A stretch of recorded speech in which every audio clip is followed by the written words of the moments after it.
We gather round for the halftime chat. Old friends cracking jokes and talking stats. From life's little games to the greatest plays. Love and the stories from the old glory days. With Philly's heart and coach's cheer, we break it down every moment, dear. Life is a team and we've got the plan. Sports, love, and laughter, that's who we am.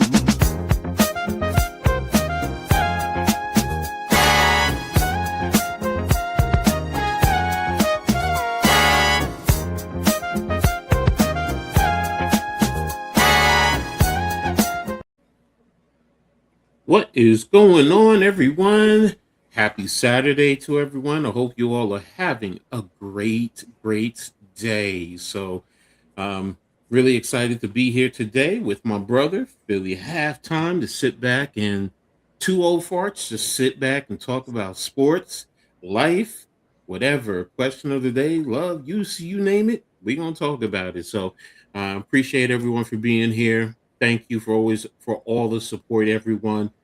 Before we get into it, y'all know the routine. Make sure y'all hit that like button. Hit it for my brother, Philly Halftime. For me, Coach Ed Sports, for the Hardcore Sports Network and the Aboriginal Sports Network. All that information is right there in the description. Also, if you're on Facebook, just hit the little heart there.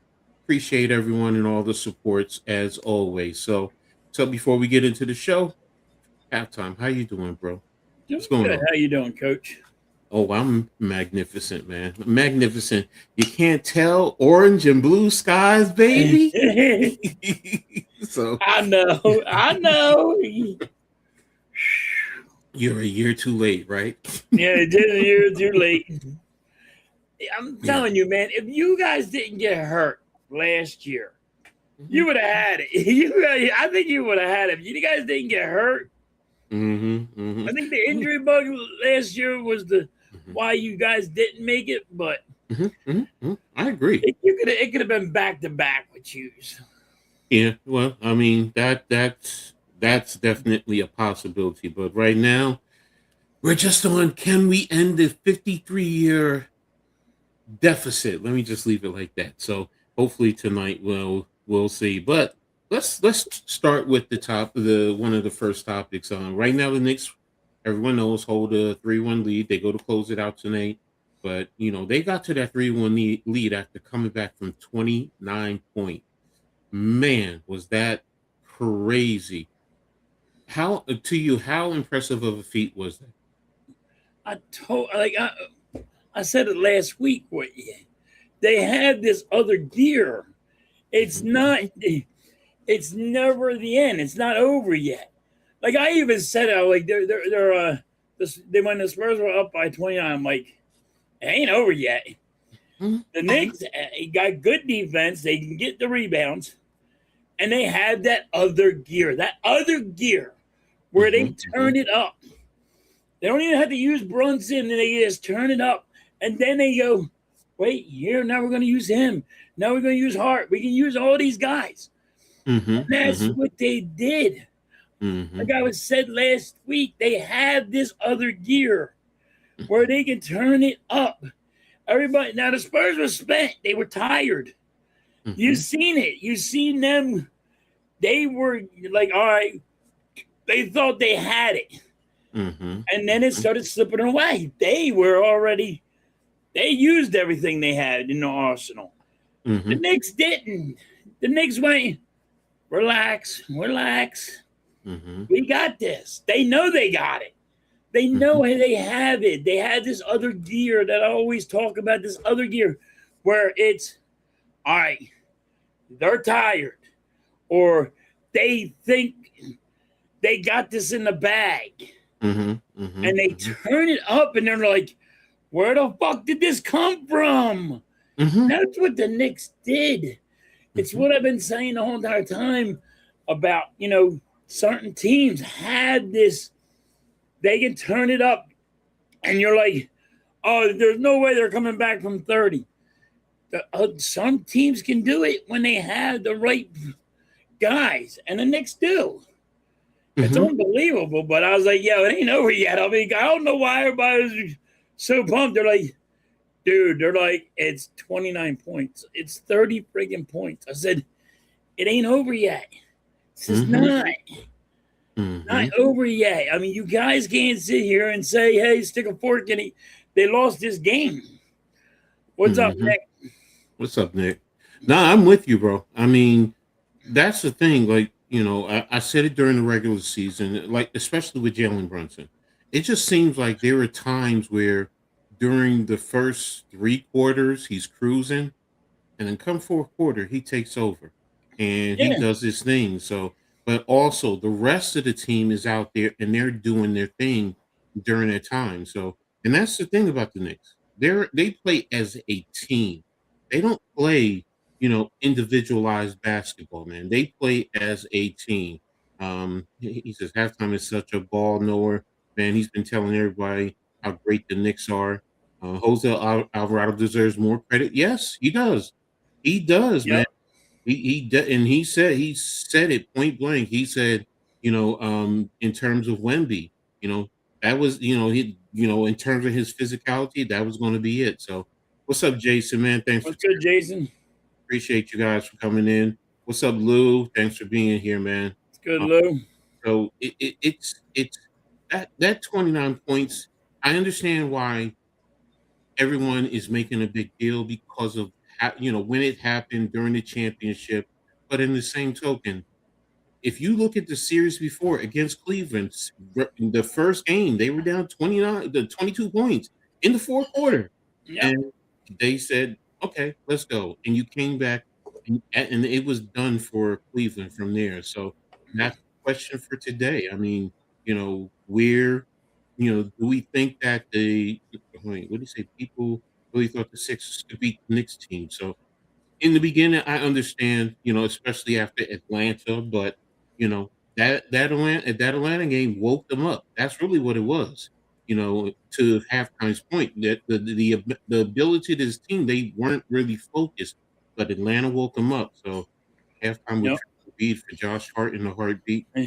Okay, I like Josh Hart. I do like Josh Hart, but man. we ain't trading no Embiid. I We will stuck say with him. this though, Josh Hart, man, he almost man after that game he was so a little bit dejected because he missed that layup and then the Yep. foul. He was like, I almost lost it for the team. So Lou was like, I wanted the Knicks to lose just because of how much the tickets cost. Real Knicks fans got priced out of it. No, we understand that, man. But in the same token, Lou, that's the NBA is a business, man, and they're capitalizing on the time frame. So it's just like, you know what? Think about this: you go to your favorite store, and you hear about a sale, and you come in, you're like, all right, they got a sale for whatever. Let's say you're going in for some chicken, and you're like, all right, you go in, and you take a look, and you're like, this is the sale price, but I could have thought last week it was more than this last, or no, it was cheaper than this. And Yeah. this is the sale price. What they do, what do? They jack the prices up Yep. to give you a sale price where it's really not. It's not a sale. It's not. So I can't stand it, man. I mean, he really played poorly in that fourth quarter, man. The turnovers with Fox and not pulling the basketball out when you had in Europe by one. Yeah, I mean, it's like you're the vet. You're the vet. So plus that Mike Brown scapegoated and fired him when James choked in 2010. He left anyway. Clutch had Brown fired last season for Fox. Ooh, there you go. Great point. And now they're meeting up in the finals, and look what we're seeing. So and then still forced a trade anyway. Yeah, Yep. yeah, there it is. What's up, Leaf? This is a season that started off with Terry Rozier and Chauncey Bill. Yeah, yes, that's tough there too. I look forward to. Okay, it's all reruns to you. So you went back to 1973. No, I'm messing with you. I love you, bro. I love you. You know that. Josh Hart, he's a dog. Yeah, no, he really is. So, He's um, good. I like him. yeah, Yeah, it is karma. It is karma. I'm not touching LeBron James, so it's just a rich having stone. No, we know that, man. I mean, Lil, we see this every day. Whatever it is, cable prices, food prices, gas, Yep. everything. It's hard. So, in a ticket for $10,000, it's made for the rich. We know that, and people like us, you know what? We have to, if we can lucky enough to get in, great. If not, we got a group together at the local bar. But you know what? I'd rather that anyway. I'd rather be in the local bar half the times, or I'd somewhere with rather be people. home. Yeah, I ain't gonna lie, I'd rather be I'd be home. home in my own place, have people come over. So, but I get it, so let's see. Mike Brown winning is karma in a good way. Yes, yes. Yep. The way people have always talked about him, and shout out to my man Cave.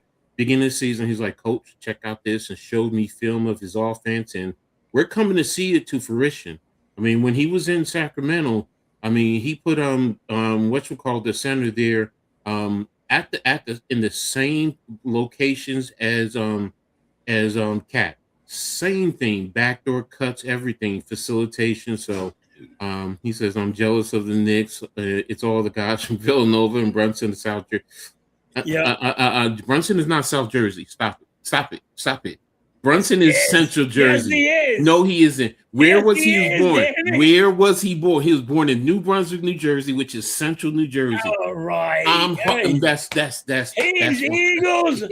He loved the Eagles, damn it. He didn't like New York. Nah, I'm messing with you. He's Jersey. That's all I care about. Whether you North Jersey, Central Jersey, South Jersey, down the shore, you Jersey. So Yep.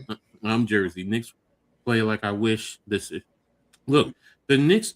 Let's be honest. Okay, what the Knicks are showing is the principles of how to play basketball. You Yep. play as a team.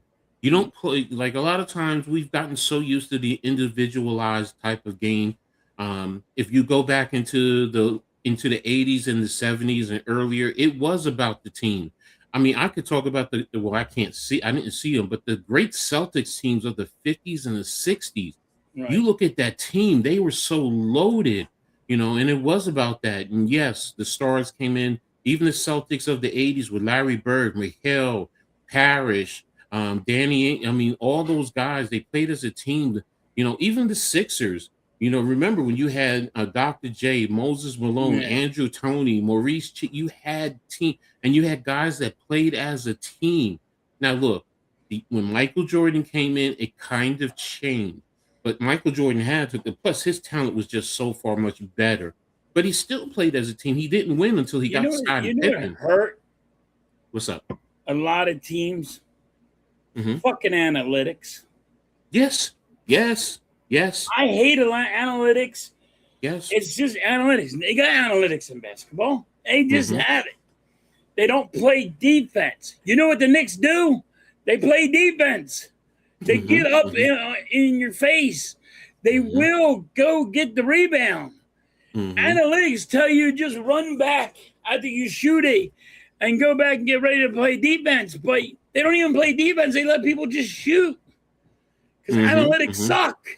mhm, mhm.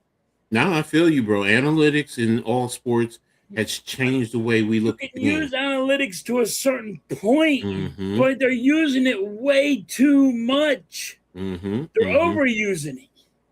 Yeah, It's like in baseball, they overuse analytics. you had your moment with Barkley. I give it to you as a Giants fan. That does hurt. So, it's payback. They all said Brown can't coach. Yeah, he can. He can. We're seeing it. The Sixers are truly stuck in mediocrity for the next 5 years, riding out with MB. Well, I will say this, okay? Let's be honest. You can say you're being mediocre, but if you watch the way this new rule with the no tanking, and if you're in that mediocre area, you could be in the 16th spot and end up with the number one pick overall. You have better chances now. So now I'm not saying teams are going to purposefully do that and try and position themselves. But what I'm Right. saying is, imagine if you got, let's just say they did this now and the Sixers didn't make the playoffs and you got the number one pick with that AJ Ebenezer. I think I can't say his name, Right. but imagine if you put him on your team, man. I mean, You're a whole time. yeah, You're 10 times better. yes, it changes the way. So, um, I'm not going to sit here and say you're going to be mediocre for 5 years. You could be next year, the year after next. You could be competing right there with the Let me Knicks. tell you So, what we're gonna do until we find out what the bench is gonna be like. yeah, that's what he's saying here.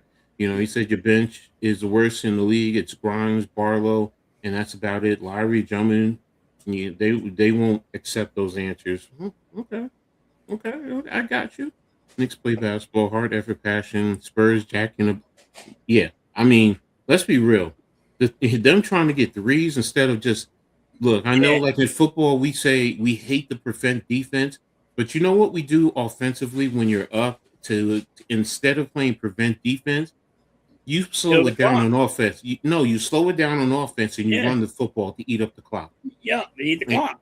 Yeah, so that's what it boils down to, Nick. That's what they were trying to do. But the thing is, you never take your foot off the gas. You never take the foot off of a team's neck. When you do, Mm-hmm. you give them the chance to come back. Don't ever give them the chance to come back. Mm-hmm. Mm-hmm. Mm-hmm. Now you don't give them a chance. You stay with you. Now I get the three. They were trying to, as a sense, put the dagger in the heart. That's what they were thinking. But no, you should have said because I forgot it was Magic Johnson yesterday. He said all you had to do is play basket. And if the Knicks score a basket, you score a basket. If the Knicks score a Yes. basket, you score a basket. Then they couldn't have come back.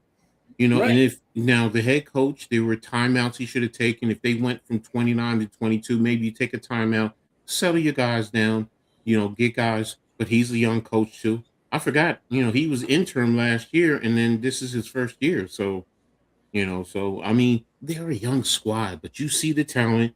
I will say, and it, don't do it now, but next year Dylan Harper should be their point guard. Period. Case closed.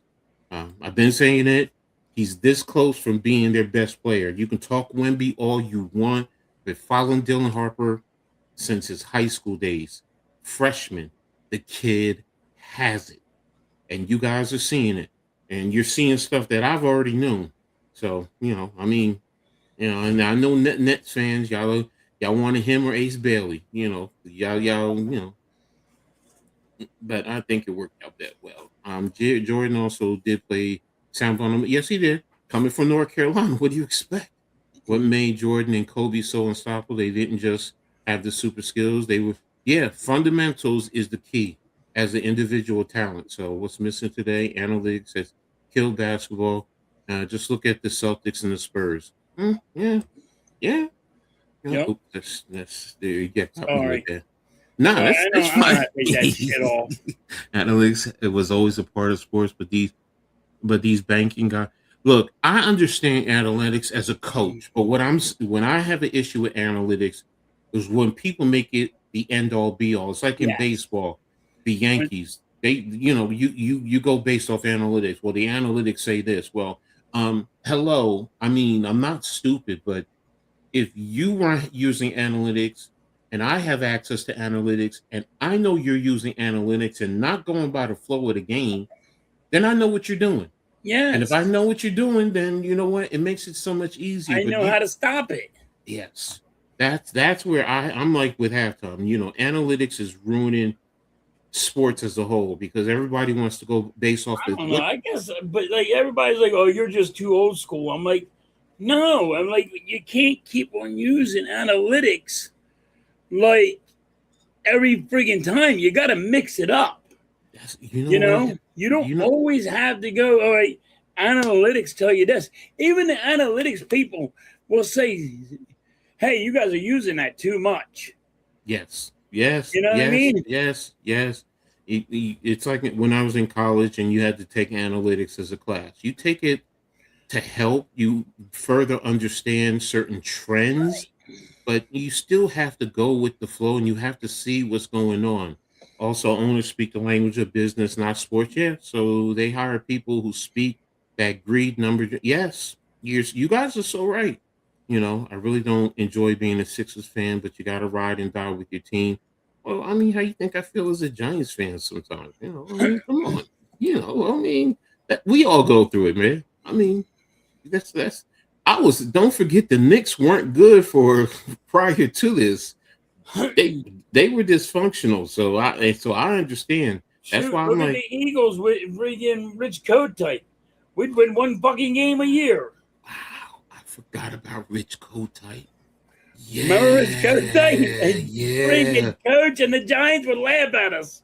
yes, man. So that's So almost you was only win one game when your team is blacked out yes, because you yes, can't put asses in the seats yeah, enough. It yeah, sucks, dude, and you don't even yeah, get to find out what happened. How many yeah, times the Eagles were blacked out and you yeah. couldn't watch them? You said Nick. Wait a minute, Nick. I mean, Lewis. Nick. I wish I grew up when you were. Nick. I wish you grew up when I did. I was 17 in the summer of 2101. The season tickets to Iverson and the team. Man, 17 and 01. Damn, bro, you young, Lou. I mean, damn, I was what? I was 34. Man, damn, guys are really killing me. So the Knicks said, "Fuck it, yeah, yeah." I mean, look, analytics are good, but it's not the end all. It's not what Yes. runs everything. So analytics is a part. We called it tendencies. Yep. Now they call it to be totally brain dead. And it's like when you think about it, you look at everything nowadays, and it's people want the easiest way to do things, and you're in a quick tempo society. It's like reading a book. A lot of people don't want to sit down and read a book. Now I'm sitting here watching where they're talking about take a picture of the book and it'll talk to you. Well, I'm Yeah. like, nah, let me read the book so I can use my mind. And what does SpongeBob say? Create imagination. Nation, yo. So, Lou said he was born in 1988. Yeah, you definitely are a baby, bro. Now that's when I was in high school. I was a junior in high school in '88. So there you have it, man. Wow, wow. So, do you think the Spurs can come back and win the series? No. Stick a fork in them, they're over. They are done. Stick a fork in them, they're done. I just hope. I mean, yes, I said Knicks in 5. I did say a gentleman's sweep, so I'm standing by that. But I can see the Spurs winning tonight, and that concerns me about going back to New York because do you give them confidence? That's the only thing that I worry about. But you're going to be in New York, and I mean, And this is why I said they're done now. You had 29-point lead. mm-hmm, mm-hmm, The players are crushed. The mindset that they have, mm-hmm, they got it just crumbled in their heads. They're not going to sit here and go, hey, we can come back. It was a close game. mm-hmm. No, they had this friggin' out there and they lost it. So Mm-hmm. now they got to try to humble themselves. How bad of a loss they did, when that loss was. That's a huge loss. Mm-hmm. When you're up by 30 damn points and then you lose the game. Mm-hmm. Mm-hmm. In their mindset, they're not going to be the same team now that took them to this place, right? In the playoffs. Mm-hmm. They're not in that same mindset. Mm-hmm. I think they're done just because the Knicks mind fucked them and just blew their mind up where they cannot come back. Wemby's probably destroyed in his head. Like, what can we do? We can't do nothing. You know what I mean? It's when you lose a game when you were up by this much, it's a different ball game. You can't come back from it in your head. And I mean, the only way they can do it if the coach can actually get them back on track, saying this is how you won and got into the playoffs, we got to get you Mm-hmm. back there. I don't think they can get him in that mindset now. Do you think that the Knicks win tonight, or do you think they'll win back on Tuesday No, in New I think York? they win tonight. I think it's over. All right. I think it's over. I don't think the Spurs have anything in there. I think since they lost that game where they were up by 29 points, I think it's going to crumble that team. Mm-hmm. I mean, it's going to be hard for them to get their mind straight to get back in there. Lou says he could see the Spurs win tonight. Thinks the refs are going to be trying to make the Spurs win. The NBA wants another game. They want New York also to win in the Garden, which I understand. Well, Well, if they do win, it's all about the money. well, You know what I mean? And then I'd be like, yo, you might want to say the fix is in. If the Spurs win, I say the fix is in. They're just doing it for money now. well And have them win in New York. if I have my way, though, I heard Charles Oakley is going to be there in San Antonio since he can't get to New York. So go in the locker room, amp those guys up, and tell them if y'all don't win it tonight, when you come back to the locker room, I'm going to smack all of y'all in your face. So, because that's Charles Oakley. That's Charles Oakley. So, but no, I understand. But one thing I do want to say, though, honestly, to all those people out there that are acting like ignorant fools, I don't care. You know, Wemby lost the game. You ain't got no damn business throwing eggs at a grown ass man. Because I tell you what, let's be real. Y'all wouldn't do that stuff in person in their face. Because that boy was take his hand and wrap it around your face, and I ain't gonna say he's gonna lift you up, but he'll slam you to the ground. You know, I mean, and going around and jumping other people because they're wearing a Spurs game. You jumped a 60-year-old man. A 60-year-old man. Come on, man. Now there are some 60-year-old men that, you know what? You take them one-on-one, they're gonna put some sport on your ass. But as a group, as a pack, you know, I mean, for what? I don't understand that. That's the logic I don't understand. You want to, the Spurs suck, all that type of stuff. I'm cool with that.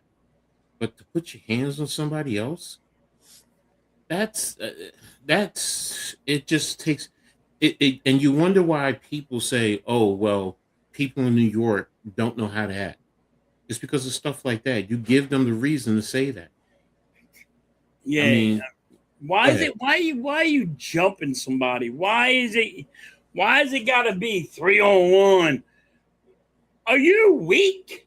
Are you not strong enough? You can't man up and just do it on your own? See, that's why back in the day when me and Coach were raised, nobody jumped nobody. mm-hmm, You want to fight? mm-hmm, It was 1-on-1. mm-hmm, Because guess what? We weren't scared. mm-hmm, It was, I'm going to show you I'm a better dude than you are. Now you guys are just scared. Oh, if I can't do it with my boys, I can't do it. I mean, what are you guys doing? Like, and throwing eggs at people. Like, really? You know, if you want to boo somebody and you want to, you know, talk shit, that's fine. We all talk shit. That's fine. But to get physical with you, I think they all need jail time. I think everyone gets jail time. They would be crying their mommies. You know? And that's what it'll be. You know it'd be, Coach. Mom, get me out of here. I didn't mean it. You know what I mean? Like, it's bullshit. Look, bro, I will tell you this. You said it perfectly. Put him in jail. Matter of fact, put him in a jail cell with a dude named Bubba who's like 500 pounds and literally nothing but muscle just standing there. How many of you cats would actually, that I'm talking about those people that want to act like animals, not you guys in the chat. Please don't take it. I'm talking about y'all. But how many of those cats would really man up? Man, Maybe bring crawling in the ball. You gotta get me out of here. You don't know how violent it is in here.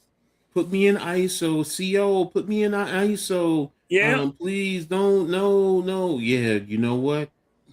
You end up being what I call a prison wife. You know what? He'd be like, "Go wash my drawers," and you better do it right.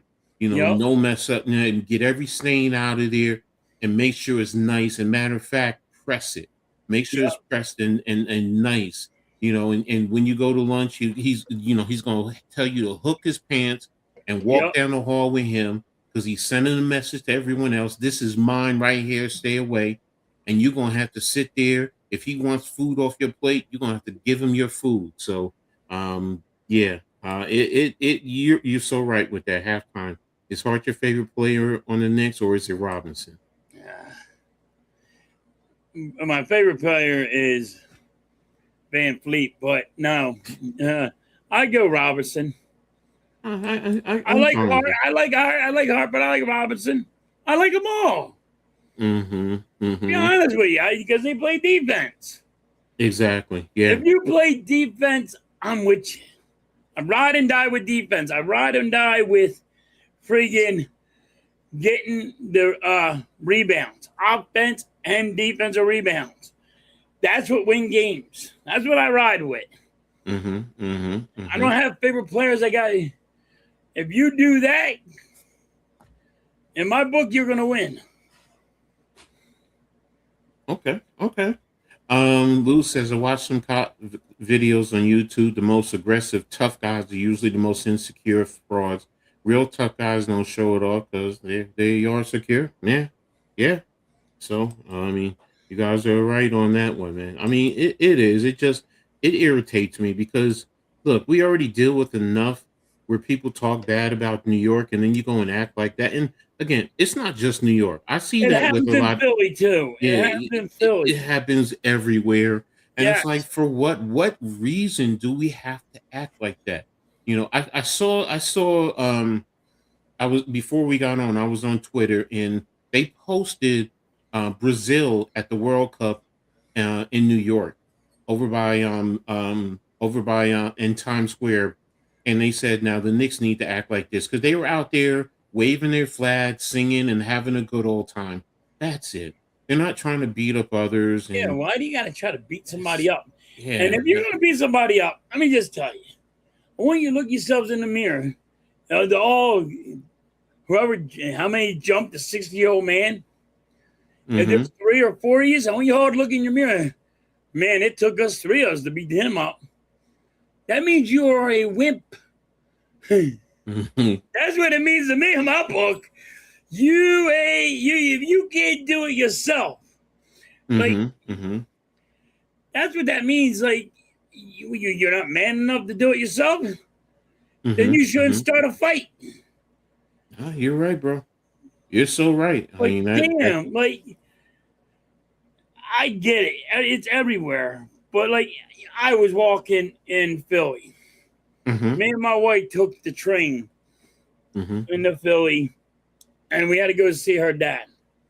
I mm-hmm, looked at my wife and you always watch your surroundings. mm-hmm, You all mm-hmm, right? Me and you old school. mm-hmm, Watch your surroundings. I looked at my wife, I said, walk. mm-hmm, Don't stop. I don't care what happens. Don't stop. I mm-hmm, stopped and tied my boots. These two guys are looking at me. mm-hmm, And you get that feeling you're about to get jumped. mm-hmm, I told my mm-hmm. wife, I said, get going and go fast. She said, why? I said, get going and don't stop. And that guy looked at me and goes, you got a problem? I said, you got a problem? I said, I know what you're thinking. Mm-hmm. I said, I ain't little, buddy. Mm-hmm. You might not want to do this. Mm-hmm. And he just looked at me and said, that dude ain't right. He just not right to tell you. He goes, you're from the streets. I'm just gonna leave you alone. That's what he said. Like, my wife looked at me, she goes, were you about to get jumped? I'm like, yeah. But I can throw my hands. Mm-hmm. You know what I mean? Mm-hmm. I know when it's coming. Because I know the streets, but why do you guys got to do that? I'm with you, bro. You know what I mean? So with you. I'm so with you. So, and Lou even said that bad fans everywhere. Hates when the national sports media picks on Philly. It's everywhere, not here. Yeah. saw two girls fighting each other. Eagles game, both drunk, and the boyfriend's trying to stop them. So, yeah, I mean, and that's the sad part about sports. So, but Look at the Eagles. The Eagles had to have a friggin' judge and a jail. The first team to ever have a judge and a jail yeah, in I there. remember that. Yep. I Then it remember. went. Then it went to Oakland, the Raiders. Mm-hmm. Mm-hmm. Then Mm-hmm. they had to have it. Now Mm-hmm. I think everybody has it, but the Mm-hmm. Eagles were the first ones because of the violence. You wouldn't like. I would never take my kid to an Eagles game. Mm-hmm. Mm-hmm. Mm-hmm. You know what I mean? You could take him Mm-hmm. to a baseball game. You can take him to a basketball game. You can take him to a hockey game. You can't take him to a football game. Too much Sad, man. violence. That's the sad part, man. That's really a sad My part. wife's like, yo, you'll take your kid over to the game until my kid knows how to use these? No. Mm-hmm. Mm-hmm. Because you Mm-hmm. never know. He might have to be, he might be 15, but he has to take on a 32-year-old. Yeah, exactly. You know what I mean? That's the fucked up part. Why is Yeah. you know what I mean? And it's bullshit. Yeah, that's right, bro. You got to, as I say, you got to get them the Al Bundy treatment with Bud Bundy. Get them ready. Get them ready. So when you take him out there, yeah, you know he's going to handle Yep. himself. And you So, got to know how to throw them. exactly. So, some 49ers fans was paralyzed at a Raiders game. Whoa, really? Wow, I didn't know that. That's sad, man.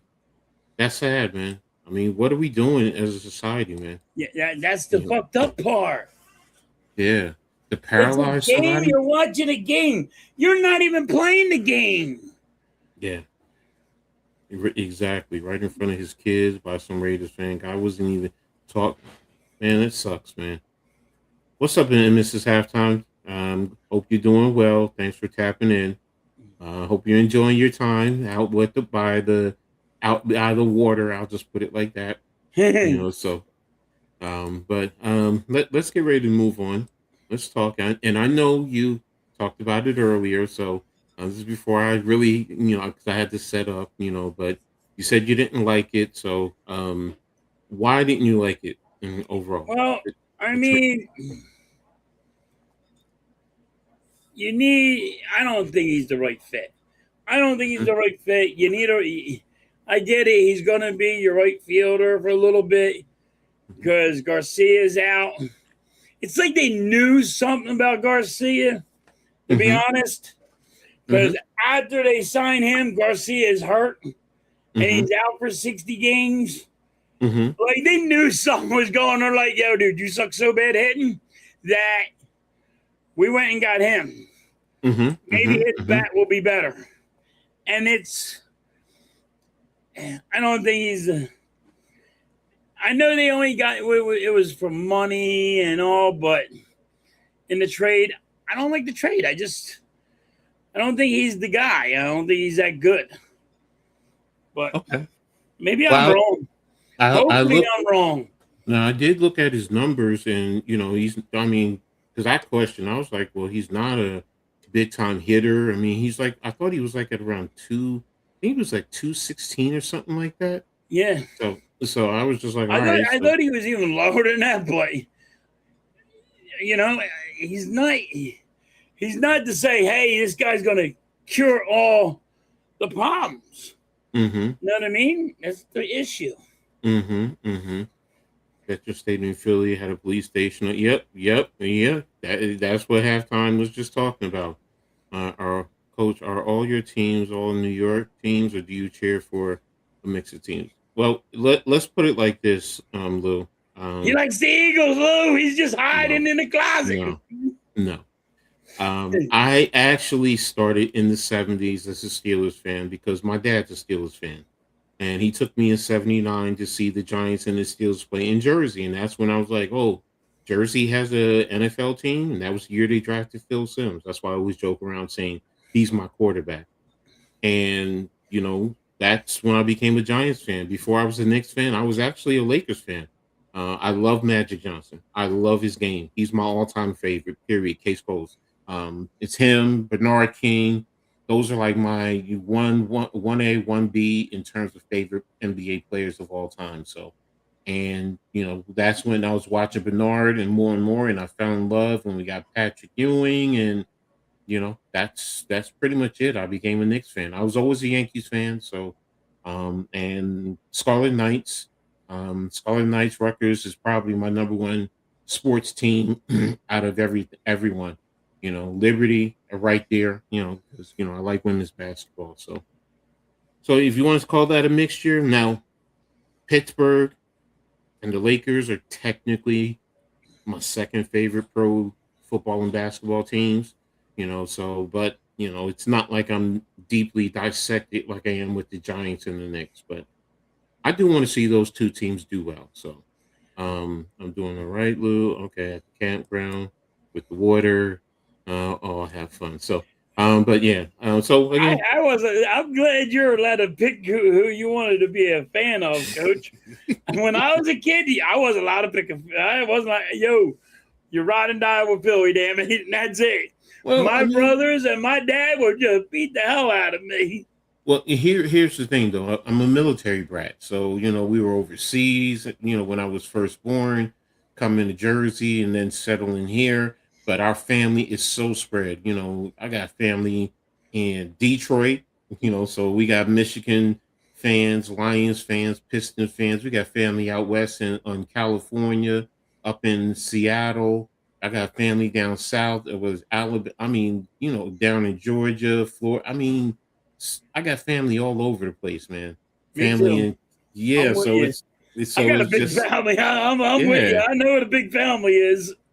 And that's just my dad's side of the family. So my mother's side is from the West Indies. So and that's the other thing. Like because if it was up to my mother, I'd have been watching soccer and cricket. So and she didn't let my dad. She told my dad I couldn't play football as a kid. So that's why I didn't play until I got to college. So, because in college, I'm a grown ass man. You can't tell me I can't play. So, but that's it. I always like Philly teams. My family was weird, and one of the few non-sports teams, the families in Philly, and I got them into it. Okay, there you go. I mean, we all have our journeys and our reasonings. Look, my oldest daughter is a Patriots fan, and she hates when I just go, yeah, Patriots are the Giants' stepsons. Yep. Because first of all, y'all had Bill Parcells and then Bill Belichick, who were Giants coaches. Yep. Bill Parcells actually changed the color scheme to almost be very similar, because what most don't know, the Patriots were white with red and a little blue strip piping. So, and he changed to be so close, except he went with the silver helmet. So I'm just like, y'all the Giants steps on. Then y'all want to lose 2 times to us in the Super Bowl? Yeah, y'all steps on. My daughter hates when I do that. She hates, but I also look, you root for whoever you want. I'm not gonna force you. That's not me, And when and plus, here's the other thing. Like I said, I got a brother who's an Eagles fan, a brother who's a Cowboys fan. My sister was back in the day a Redskins fan. Yeah, she still says they're the Redskins to me. So yeah, we always went at it. So, and that's the fun part, being different. I don't want to be like everyone else. Nope, not me. So, all right. So now let's take a look. Oops, what happened here? Here we go. Next, we're going to go into the standings and take a look at what's going on in the standings. See who's hot, who's not, in terms of the standings. Come on, man. Why are you not? Oh, here we go. MLB standings, and we'll take a look at where the Phillies stand. You're second in the division, 8 games behind the Braves, and for the wild card. No, I'm gonna look at the league, each league. Come on, go to the American League. There we go. So, yeah, do y'all see y'all are only 5th in the 5th spot? Yeah, look at everybody, and look at everybody else coming up. No, I know you talked about. I see, that's the thing. Like there's too many times. Look at the other teams coming up, Coach. That's the thing. That's what nobody's understanding. Like you're like, you see where you're at, you're good. No, look at the guys behind us. And now, guess what's going to happen? We're going to get ready to play winning teams. Let's see how you do right there, because you talk about who's coming up behind you. Now, you lost last night, but you're 7-3 over the last 10. The Padres, who are right behind you, are 3-7. The Cubs are Yeah, four we and might be six. we might win tonight because of Christopher Sanchez. Mm-hmm. Mm-hmm. You know what Mm-hmm. I mean? But these Mm-hmm. bats are awful. But what I'm getting at now, if you're telling me I think you're on par with the Cardinals. Milwaukee, like you said, you should win tonight. So that means you're right there with them. I mean, You're looking at the Cubs and the 16. Diamondbacks are going to come up quick. I can't see because I'm looking at their last 10, bro. They're 3-7. Yeah, look who we played though. Okay. And You who know what did I they mean? play? That's why we got something going on because look who we played. Yeah, I mean, I get where you're coming You from played there. losing teams. Let me turn this down. Let me turn this off. Hold on. I've got everything blocked. Sorry, guys. Sorry about that. No, I But no, get what you're you're saying. playing. That's my thing. If when winning team starts coming in, like Milwaukee, they're gonna beat us. All right, they're not. They might. We might win tonight, but they're gonna freaking win the Tomorrow. series. You know what I mean? Then you got to play the Hmm. Dodgers. Then you have to play the Braves. Then you have to play. You know what I mean? The Okay. Cardinals. You're gonna I have to play these teams. No, I get what you're saying. Yes, I mean yes, when you play the better teams, that does matter because that's what you have to do in the playoffs. I get it, but what I'm getting at is they're not as bad as I thought because at the start of the season, like we were talking, I'm like, well, damn, y'all were down in the bottom spectrum, but you've worked your way up after you've done the Right? coaching change. So, like we said last week, so are you a championship contender? No, I'm not sitting here and saying that. I'm No. not going to blow smoke up y'all's hind parts, but I think y'all are a good team that a few tweaks here or there, who knows? Y'all could be competing with the Braves I and the mean, if Dodgers. you're telling me I'm gonna get me a good right bat right now, I would change my ways. To see now, look at that. That's really the biggest issue that it's not a multitude of things. You just really want to get a right-handed bat, and you will feel a lot more comfortable. We need an outfielder right-handed bat because Marsh is gonna need a day off. I can't have three fucking catchers on my team and one's playing the outfield. Okay, that's fair. That's fair. You're right about that. You know what I mean? Yeah, you're right about I that. can't have Sosa playing left field. You know what I mean? He's not the left fielder. Sosa is a shortstop, third baseman. Mm-hmm. You know what I mean? He's Mm-hmm. not a left fielder. Mm-hmm. But Mm-hmm. the bats suck so bad for the Phillies. Do we need another pitcher? Yeah. Painter is not doing good. Mm-hmm. Mm-hmm. So I mean, you get me if you would have said, hey, here's a good pitcher, here's an ace pitcher, and here is a right-handed bat. What's up, Charles? All right. I said, all right, we got a chance to make the playoffs. So that's my point. You're saying a chance to make the playoffs, and I'm like, I think you're getting into the playoffs. Do I think you're winning? You know, the If you make the playoffs, National League. if the Phillies make the playoffs, they're one and done. I say they're just on the outs of the playoff. I'm still in wait and see. What's up, Charles? I mean, I get you. I understand what you're saying. I just, I'm waiting to see a little bit more because I understand. But like I said, I've been watching it, and I watch us crumble. Noah's been horrible this year as a pitcher. Painter has been horrible this year as a pitcher. These are your ace pitchers. Okay. See, and that's the thing on. You know what I mean? Like Painter is your fifth pitcher of your aces, and he is horrible. Noah is 4, but you're paying him so much money you can't get rid of him. No, I get you, bro. I get you. I mean, I feel where you're coming from. It's also the bats. Because, and you can understand this, that a pitcher can have a great game. But in his mindset, if it's nothing. In the fourth inning, Mm-hmm.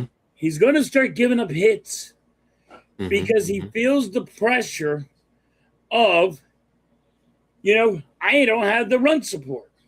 Mm-hmm. Mm-hmm. This outfield is not helping me. I got to do it all on my own. Mm-hmm. You know what I mean? Mm-hmm. And that's the issue. Because then they're going to start giving up hits and they're going to start letting up. Mm-hmm. And Mm-hmm. you can blame the pitching, but you got to blame the hitting. Mm-hmm. Mm-hmm. We got shut out yesterday. Mm-hmm. You know what I mean? Mm-hmm. Mm-hmm. Mm-hmm. It's like we only had one hit yesterday, Coach. We got shut out. There was no run, just one lousy hit. Mm-hmm. I mean, you can't do that. You can't win. Mm-hmm. Just keep on winning just by one run or something. No, that you're right about that. You need to have that even balance. You need, because other teams are going to make runs and make adjustments. So And I don't have faith in Dombrowski mm-hmm. that he's going to go get the guys that you need to move forward. Just don't have it. I get what you're saying right now. I understand Mm-hmm. what you're saying. Mm-hmm. As of right now, we're not bad. Yeah. But guess what? There's a lot more baseball left. No, I get you, and that's why I say I get you, and I still we'll be down. I'll say, you look after July and August, see mm-hmm. where we're at, and I'm gonna say we're at a playoff chances. I think the Diamondbacks and the Cubs, even probably the Nationals, will be past us. Mm-hmm. Mm-hmm. Okay. That's I mean, that's made up. I mean, that's all but that's what I've been saying. Miss Orowski is good. Okay. 15 Ks. Okay. Yeah, he's a good pitcher. Arco, he's a real good pitcher. Not taking it away from him. Mm-hmm. He's a real good pitcher. That young dude, he pitched his ass off. It was exciting watching him as a baseball fan. But I need my fucking players to handle business.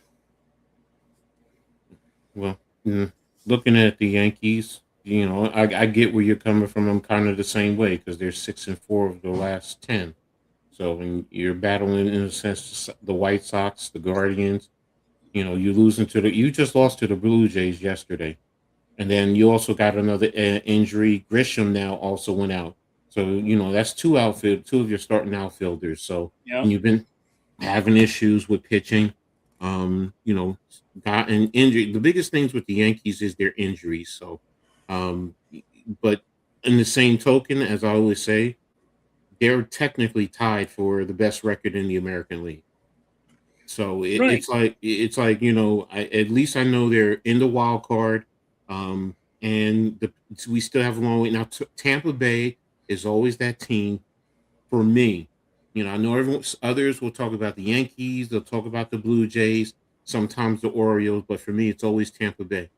Tampa Bay just seems to be a thorn in the Yankees' backside, and they do it with a low payroll. They're always, with their low payroll, getting young guys, but they're still competing. Watching the World Cup too. That's the only time I watch soccer. Okay, I hear you, Arco. So me, I probably when it's in the Olympics, that's probably about the World Cup. Sometimes if you get to the championship round, because I'm not a big soccer fan, so I'm not gonna lie to you. So, but yeah, with the Yankees, they're Tampa Bay is just that team with the Yankees, and it just frustrates me. It's like, and then the Yankees are all for us. It's just that's the thorn in our side. Mm-hmm. Tampa is always nearly sneaky good, and they are one of the best. Yes, exactly. They develop their players. Now, look, they lose those players because when it comes time to pay them, they're not going. They don't want to do it. So, but I follow the World Cup because I got you, bro. I got you. Yeah, I mean, but Tampa Bay, they can't keep the players. And I'm like, imagine if they had the money and they kept the players. They'd be a dominating team. I'm sorry, they would, because they develop players who know how to play the baseball. And exactly, Lou, that's my point. Imagine if they had the Dodgers, we wouldn't be talking about the Dodgers. We'd be Yep. talking about Tampa Bay because they just know how to develop baseball players down there. Now, look, you're in Tampa Bay, also. Let's be real. I mean, the weather down there? Come on, come on. Yeah, they would probably win an 8 out of 10. So, but for the Yankees, it's a problem. And like I don't follow Tampa a lot, but I don't think they're deeply into the analytics like the Yankees are. I mean, the Yankees are No, everything analytics. no, because Tampa Bay will bunt. Mm-hmm. All right. So Mm-hmm. no, so they're not as analytics as Mm-hmm. in New York and Philly is. Mm-hmm. Mm-hmm. Mm-hmm. And that's what They will frustrates play me. small ball. Yeah, and now look, if you're a true baseball fan, you like seeing teams like that. St. Louis, I think, plays fundamentally. They play all around baseball. Teams like that. I'm not sure. I was trying to follow Michelle Smallman. She was talking about teams like that. Who play the baseball at its purity. So I think she said Cincinnati is another one. I'm not really sure. So it look. I grew up in an era where I used to small ball was a beautiful thing. Think about it, Yep. Ricky Henderson on the bases, taking those big leads, playing with the pitchers. That also helped your hitters because the fielders are all worried about Ricky getting over or stealing a base, and sometimes you hit the ball right through the hole. Yep. And sometimes a single is more beautiful than a home run to me. Especially when you have a base runner on. And then you can get a base runner that goes from first to third in a heartbeat. But Even if it's a bunt, like a bunt, yeah, I'm like a good bunt, like will get you pumped. Like, oh my god, yeah, and the guy's safe at first and second. Oh yeah. yeah, But here's the other thing, when you're always trying to go for the home run, I feel like you know, their swing is more of an uppercut as opposed yes, to a straight line type of a hit. What's up, like my they're brother? golfing. What's up, NYG, man? Hope you're good. So we're talking baseball about the Yankees right now. So Yankees and the Phillies. So, What's but good, yeah, NYG? I always tell halftime small ball is what we used to call baseball. Baseball, Now you yes. call you cannot. Now you call not just trying to hit a home run, hitting home run smash ball. Yeah, yeah, and his exit velocity and all this stuff and the distance. But that's the thing. It's crazy. I don't care how fast it gets out, how far it goes in the stands. Once it goes over the stands, it's still a run. That's all it is. I don't care. You want to sit here and talk about, the exit velocity, which is why this, bro. Did he go over the fence? That's all I care. If he went to the front part of the going over the fence or went all the way up in the upper decks, it's still a home run, and it equates Doesn't to matter how the home run's there. It's a home run. home run. Yeah. So like the NBA players being so lazy on defense, they invented two-way players. Yeah. Yep. They basketball was always about you got to play offense and defense. So I mean, you know they don't have what we used to call a placement hitter. You know what I mean, Coach? Like great call. Yeah. they don't have that. You know what you just did? You took at a baseball. You took placement hit Wade out of the Boggs. game. Think about Wade Boggs. Yep. Yes. Yep. Guys like him, who, and even Derek Jeter, because Derek Jeter was the master at hitting away, but he would also watch what you're doing out in the field and aim for it. And you're right, NYG. You know, They you lost the guy looking at fundamentals. the playing card. He goes, "All right, I got a shift." Mm-hmm. And there they are. You leave me a wide open hole like that, I'm getting a double. I'm getting a triple out of this bad boy. That's what I didn't understand when they went to the shift. I'm like, I'm sitting here and I'm like, you mean to tell me you can't hit away? They're literally giving you the down the line if there's nobody on first base. The first baseman is like playing in between second base and first. Just hit the ball down the line and you'll get on base. And I'm like, you watch them shift, and they're like 5 foot away from the line. It's like, Dude, if you hit that right on the line, Yeah. that's a triple. That could be a inside the park home run. Yes. Exactly. What's up, Matt? What's up, man? Thanks for tapping in. Another Good, great Mac. content creator, NYG and Matt do some great stuff there. But I mean, an inside park home run is more exciting oh hell yes, than a fucking home run. yes, Give me the inside yes. park home run. I'll be celebrating the freaking 4th of July. Oh hell yes, man. That's the thing. That's why I'm like, like you said, what we call small ball. Yep. The hit and run, the bunting. I don't see that nowadays. It's You don't. okay. You just It's don't. They always took it trying to away. hit the home run and man, give me a baseball player who can hit the ball for baseball all across the field, whether it's you're pulling the ball, hitting the ball away, or you're putting it straight away. I don't care if it's a home run, if it's a single for a base run, if he can get me a triple or a double. I don't care. Just put the ball in play and let's see what happens. You If ready it's for a this, home run, Coach? what's that? On the Phillies. Ready for this? You want to beat the Phillies? Okay. Bunt. Ooh. You know why? They don't know how to play defense with the bunt. True. So you got Boom does not know how to play the bunt. And then when he runs up for the ball, he overthrows Harper, or you know what I mean? He just can't do it. No, great point. Great point. That's the thing. If you bunt, like the pitcher would not know how to handle the bunt. I don't know. I would say this. I don't even think JT Romerto, the catcher, would know how to handle the bunt because they don't do it. They don't practice it. That's on defense. They don't practice it. But you used to in spring training. It was always something you practice. They don't practice it. They don't practice bunting. When you see somebody bunting, they're just winging through the motion. They're going through the motions. Yeah, they're just going through emotion. When they're bunting, it's like, oh my god, they're about to bunt. And guess what? They're normally going to strike out because they don't know how to bunt. But that's the beauty. Like there were some guys who were just, and they knew how to put the bat on top of the ball to drive it and direct it. The slap bump, put it right into the ground and let it spin and be right there. Yep. Was it Chob Knobloch who was good at the slap bump? Yeah. I mean, it's like certain. I'm like, yo, you're right. It's like those plays are so beautiful and so impactful. Like, why are we taking it for the home run? And I'm looking at, look, guys who are hitting a lot of home runs, you're hitting 240, 250. No, you should be getting over 300. Atlanta's making every team just home runs. And in the NBA, the three, yes. I'm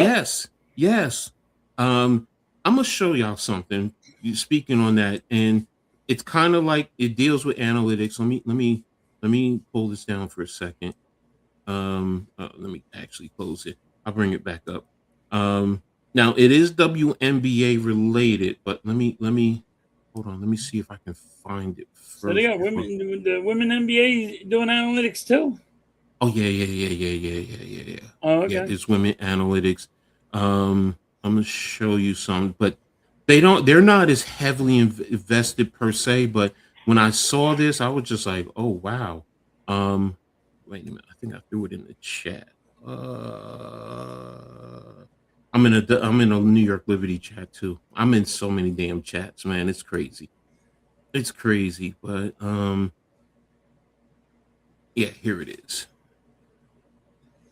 All right, I got it. Let me see, share screen. But I want to show you what, in terms of analytics. Now, you see this, right? Yep. Can anyone tell me what you notice about this? Because now this is analytics. This is based, and this is why it kills me with analytics. Most of these teams are shooting either 3-pointers or they're in the lane. There's not now the Aces, the one that's in blacks, they're a little bit more in the mid range.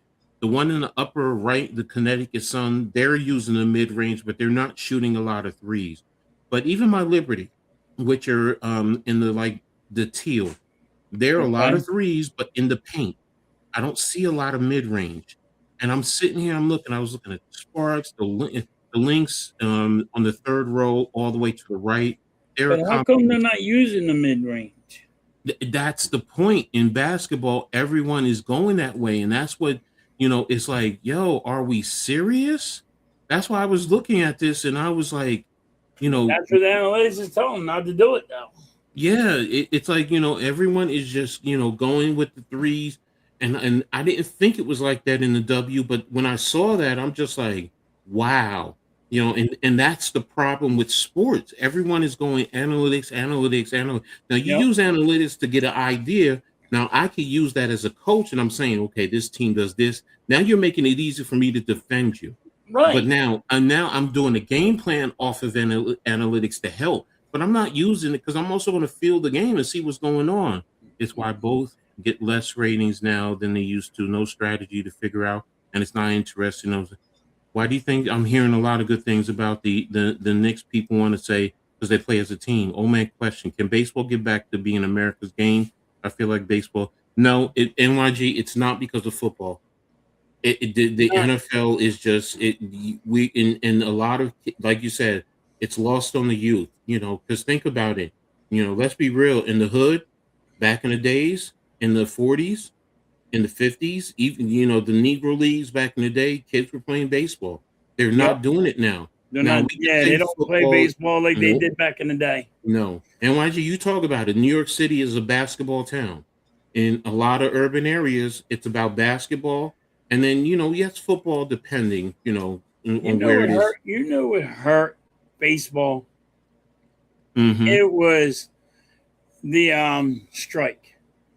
Yeah, great The point. Yes. strike really hurt baseball, and they're Mm-hmm. about to strike again, so it's going to hurt them again Mm-hmm. because they're all about money, and it's all Mm-hmm. about that mighty dollar. And don't get me wrong, like I always say, the mighty dollar. What you call it? But that's what hurt baseball. Mm-hmm. Back in the day, like in New York, Mm-hmm. you played half ball when you were a kid. You played baseball. Stickball. Yeah, stickball. Yep. You played more baseball than basketball. Mm-hmm. But it turned a new leaf. Now it's basketball, and nobody wants to play baseball. Here's a great point too.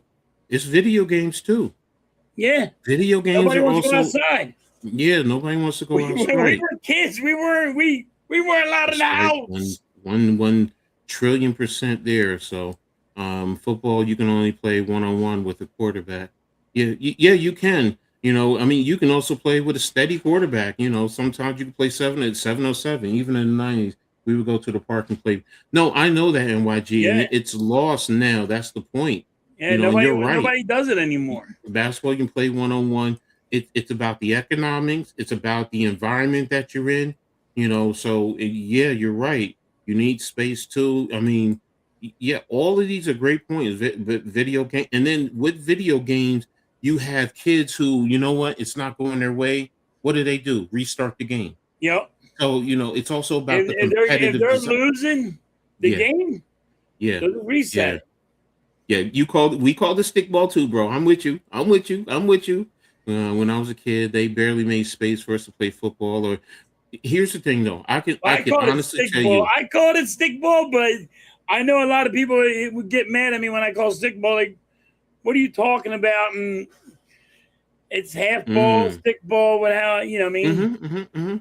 But it's all the same. I started watching, but no. Here's where was it? Yeah. Here's the thing. You needed space. I will say this: when I was growing up, you needed space, but I mean, in the same token, I lived on a dead end street. Some people call them, the cul-de-sacs, but I didn't have a cul-de-sac. It was just dead end. Right. And you know what? Even though there are cars on the streets, we didn't need a lot of space. So we just, look, it was, my brothers, me, my next door neighbors, those two, and the kid across the street. That was it. And we'd go out and we'd play football, we'd play baseball, we'd play basketball. We did all that, right there on our block. And then sometimes you go play against the other block. So yeah, you needed space. And again, you guys are younger than you me. would ask the homeowners, yo, can you park your car in your driveway? Why? Because Bro, we getting ready to play some no, football. And they're like, no, what do you mean? I say, how you like your car? Dead it or not? What do you mean? bro. We were nice though. We went, yay. And the neighbors said, all right, we'll park our cars. They would park their cars right on there. Like, I get you. Not us. Not we run into the cars too. we My ran into brother, cars and we yep, jumping up to catch the ball, and he gets hit, but he's still catching the ball. I hit a car so hard, Coach. I got hit so hard. I went in his car. Boy, that guy was mad. He's like, my car. Yep. I'm like, yeah, I know, my bad. I didn't done it, but he didn't like the sound of the way I hit his car. Like, No, you're right. The hard mode, yeah. Now that's the thing. You have the easy, the medium. I'm like, what, man? Yep. Like y'all said, the kids rather sit in the house and play with all their and then you're sitting on computers and you're playing and you're talking to somebody. I get it. You can at least play games, but you still got to be able to go outside and do something else and run around. I mean, look, I'm even saying my granddaughter's in gymnastics and she's in love with it. She's like, but yes, does she like being on her games? Yeah, but always talking, when can I go to gymnastics? And it's over with and she's sad. So, but I'm with you, man. They need to get out and do more. We used to use tackle people. Exactly. Tackle right into the car. With stick ball is or handball. I'm like, what? Bro, what are you talking about? Bro, I tackled one of my friends and his head went through the side window of the car, man. We were like, oh my gosh. So, but yeah, the man was upset. Our neighbor, he was upset, and he was also the one neighbor that we all just didn't like because he was always mean. But you know what? They were cool. And the neighbors were like, they ain't like they are now. They would be so fucked up, but yeah, they'd be crying. Oh my god, my god, my god! Back in the day, they were like, all right, we'll get it fixed. Yeah, no, I mean, you know what I mean. Now day and age is fucked up.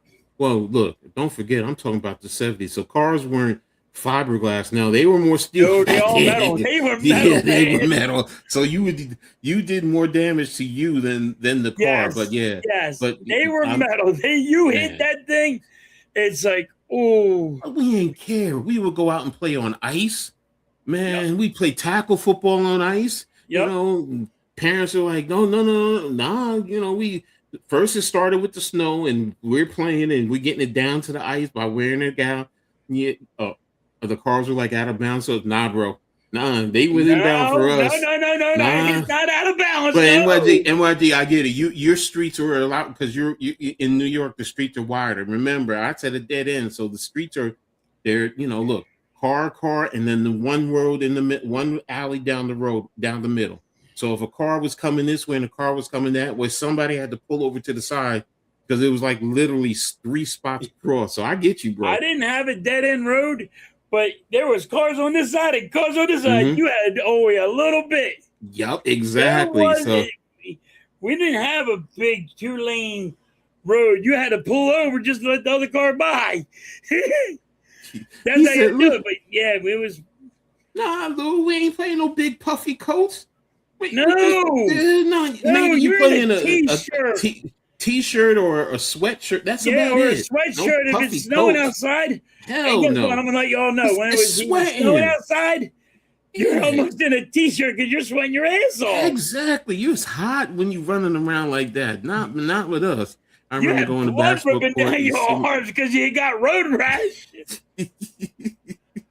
Yeah, you right. You right. Max said, I remember going to the basketball court and sitting on the sidelines wondering when I could run a game. Now you're lucky if you get enough people to play a damn game. Yeah, that is so true. Lying. That is so true. Yeah, you're right there, Matt. You can't get enough people to play a game. Yeah, exactly. If you weren't brought down, man, do you know you had that? We had garbage cans. Like you brought the garbage cans out, knocked over the garbage cans.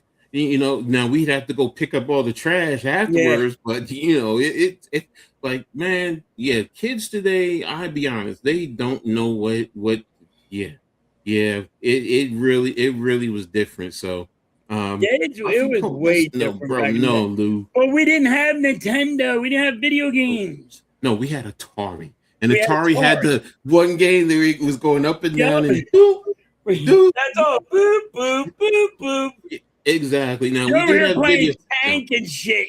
yeah, You're like, after a while, it gets boring. You're like, all right, let me go play. I will say we did have games, the video store, the video arcades. So you You know, did yeah. save up quarters to go there, and it was a lot of fun there. Man, one of the one games that I loved in the video arcade with the motorcycle, where Oh, you get yeah. on it and it would turn. It It would would turn turn. the wheel, Oh yeah. hell yes! Oh, I love that one. I just wouldn't get off. I mean, I had my quarters pulling it out when it stopped, putting it back in. People getting upset. I was always mad, but somebody was always on that motherfucker. I'm like, Yup. yo, get off, man. Get Come off. on. It was me. It was me, bro. I still have bad act of bad need for getting tackled. And oh, hell, bro. Oh, man. It was so many different things. Good times. Playing baseball, in the narrow. Now, we always had the man cover as home plate. Yeah. And then we'd always get a little cardboard, find a cardboard here, put Pizza one there. box or something. Pizza box, You were going in the trash. Yeah. That's what we did. We went in the trash and Trash. picked up trash. Yup, And said, there's your bases, mom. There's your bases, yup. So it was You always had the one kid that went in his dad's garage and got maybe a spray paint. Mhm. And then everybody on the block would just shake their head like, Yeah, oh, here we thank you go. back. Pong. Yep, Pong. That's it. Yep, Pong. That's the one. So, and then you go to the arcade. It was the motorcycle one. It was Mr. Pac-Man and Donkey Kong. Those are the Yep. most popular ones back when I was a kid. Man, it was those three, and you had a lot of other games. You had whatchamacallit. You had Space Invaders and stuff. Space Invaders. I'm trying to remember the one What's where that? you pulled the What's that ball. one with the ball that you had to keep on going like this? Yes. Like, you know what I mean? Yes, I remember. What was that one called? I don't remember the name because I'm trying to remember the other one, the other What's the arcade. bug? Where you had It the was a button bug, right? and had the. Oh my god! It was just so many great games back then. You would move that ball around, but always pinch your finger in between the fucking cut. So there you go. Lewis and Mortal Kombat, Street Fighter 2. Yeah, those came a little bit after me. Yeah, I they admit came that. out a little after. So, but yeah, all those games. Whew, man, see, Oh, that's you hung at the malls. yes, but here's the thing: you got out. You weren't sitting in the house all day long. So I never was home. I wasn't allowed to be home. No, and then you always playing had traffic. I'm over here playing on 295, playing Frogger, the real Frogger. Y'all were talking about that earlier. Yeah, kids. We got 6 kids in line. Let's see who can make it. Over a high. Now that was crazy, man. I ain't gonna lie to you. That was crazy when y'all were talking about that. I didn't do that. We didn't do that because we weren't by the highway anyway. So, but we were didn't real do that. close to the highway.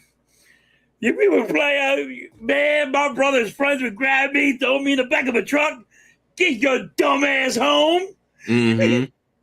My mom Exactly. says I did tell him to go play in traffic. Well, I will didn't say know he was really going to go do it. Well, I will say this: the one game that a lot of the kids in the neighborhood used to love, and this was right when it gets dark. It's dusk, and it was guys and girls, and we had a cemetery right up the hill, and it was you would chase. Well, you'd go into the cemetery, and it was about the guys chasing the girls, and they had to get their way out because if not, you had to give the guy a kiss. So it was That was a good one. exactly. Didn't have a cemetery near me. Here's the thing: as guys, sometimes you'd walk around looking. Now you'd always have 1 or 2 guys waiting by the gate because you figure if he's hiding by the gate and they're coming, now you could snatch a girl and guess what? She had. But then again, girls would hide behind the whatchamacallit on the cemetery, the whatever that told you who it was. Yep. So sometimes you'd have to walk around and look for whoever you want, and it's like, and then sometimes you find a female who you didn't want, and you're like, no, I'm not looking for you. And some of them will get their feelings hurt. What do you mean? Yeah. But then again, some of those females were and wanted you to kiss them. And it's like, nah, manhunt. Yeah, we didn't call it manhunt, but it was very similar to that. Yeah, so And no, it's not for those you might want to say hide and go get it. No, we weren't playing hide and go get it at that time in the cemetery. We played that closer to home, so for obvious reasons. That's in the closet. Yeah, That stuff's exactly. in the closet. Oh, that's like spin the bottle. Yeah. But yeah, the cemetery was a bigger version of spin the bottle. So it was, man, we had so much fun as a kid. So you know it's really messed up. You ready? I'm gonna blow your mind. your boys with versus girls. This is how soft everything has gotten. Mm-hmm.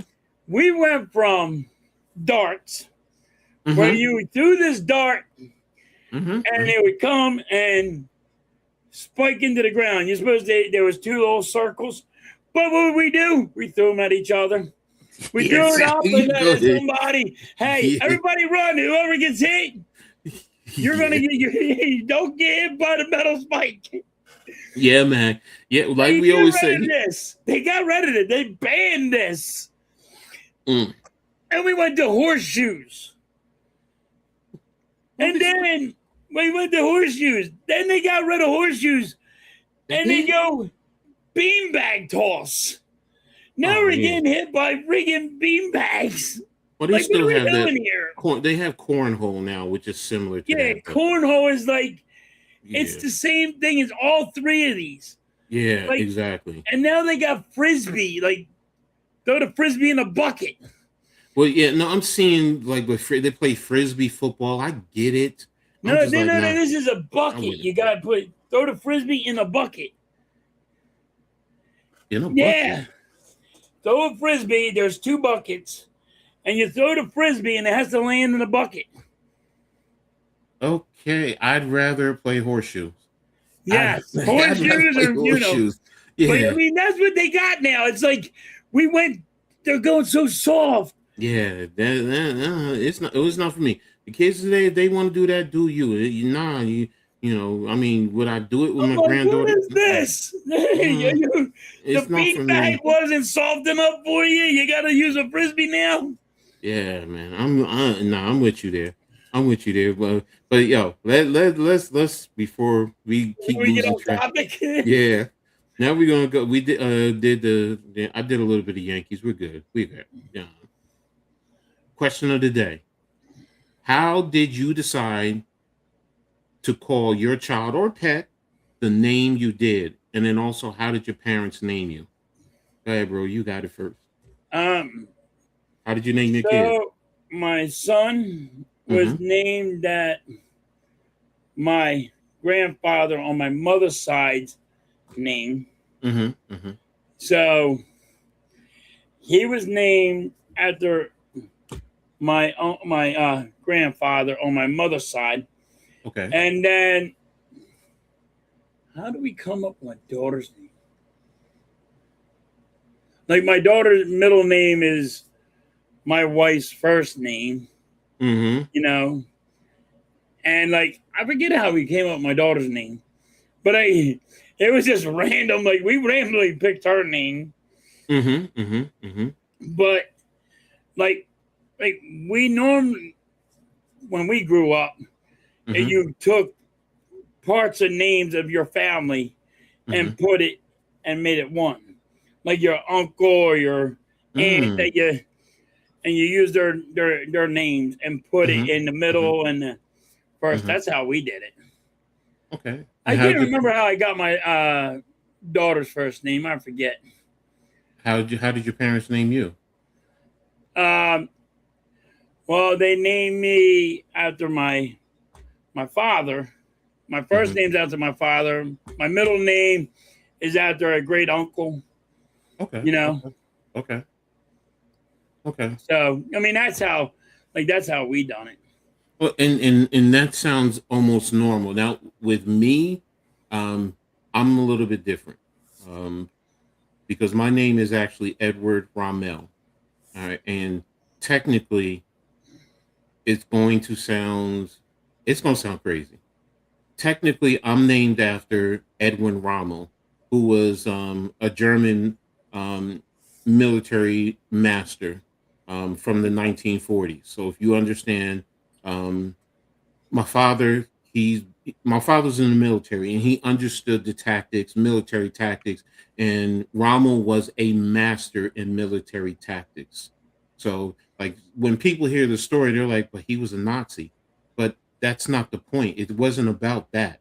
It was Right. about the point that as if you're in the military, even if somebody's, the enemies. Sometimes you look at their hold on, move, move, go. Sorry, I had to get rid of the cat. You have to, if you're in the military, you look at military tactics and who's a great tactician, and you study that, and that's some of the things. And in being my father was in the Air Force, he had to go through studying the different military leaders, whether they are an American or the opposition, through the course of history. Think about this. I mean, for example, I have Sun Tzu, The Art of War, military tactics. So it's those are some of the things. So technically, I'm named after him because he's Edwin Rommel, Rommel, and I'm Edward Rommel, which is Rommell. So that's how I came to be named.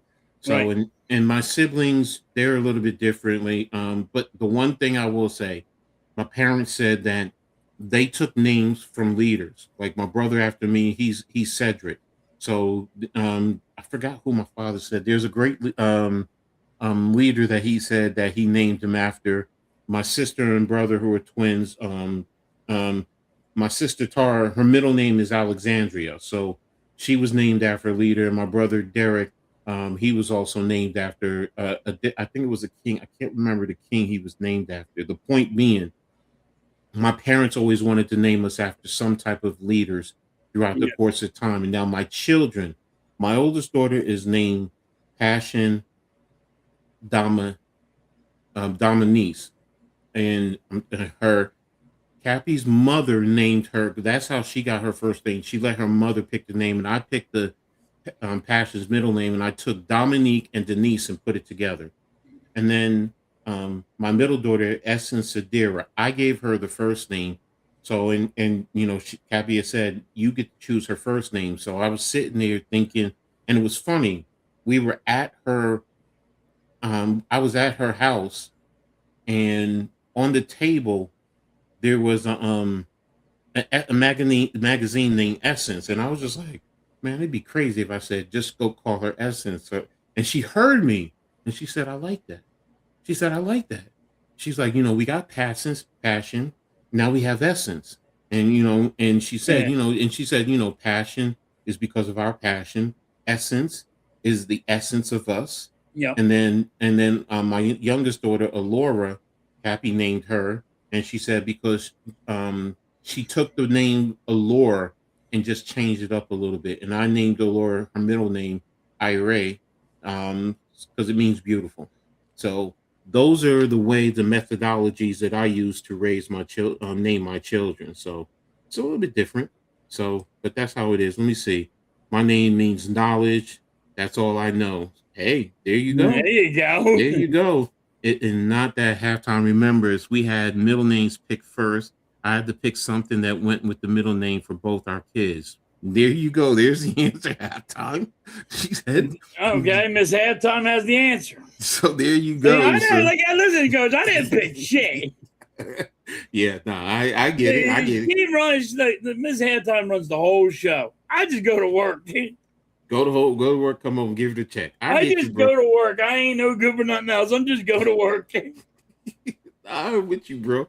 So, but hey, the rest of you guys, go ahead. Tell us how you guys came to get your name and how you named your children or pet, if you have a pet.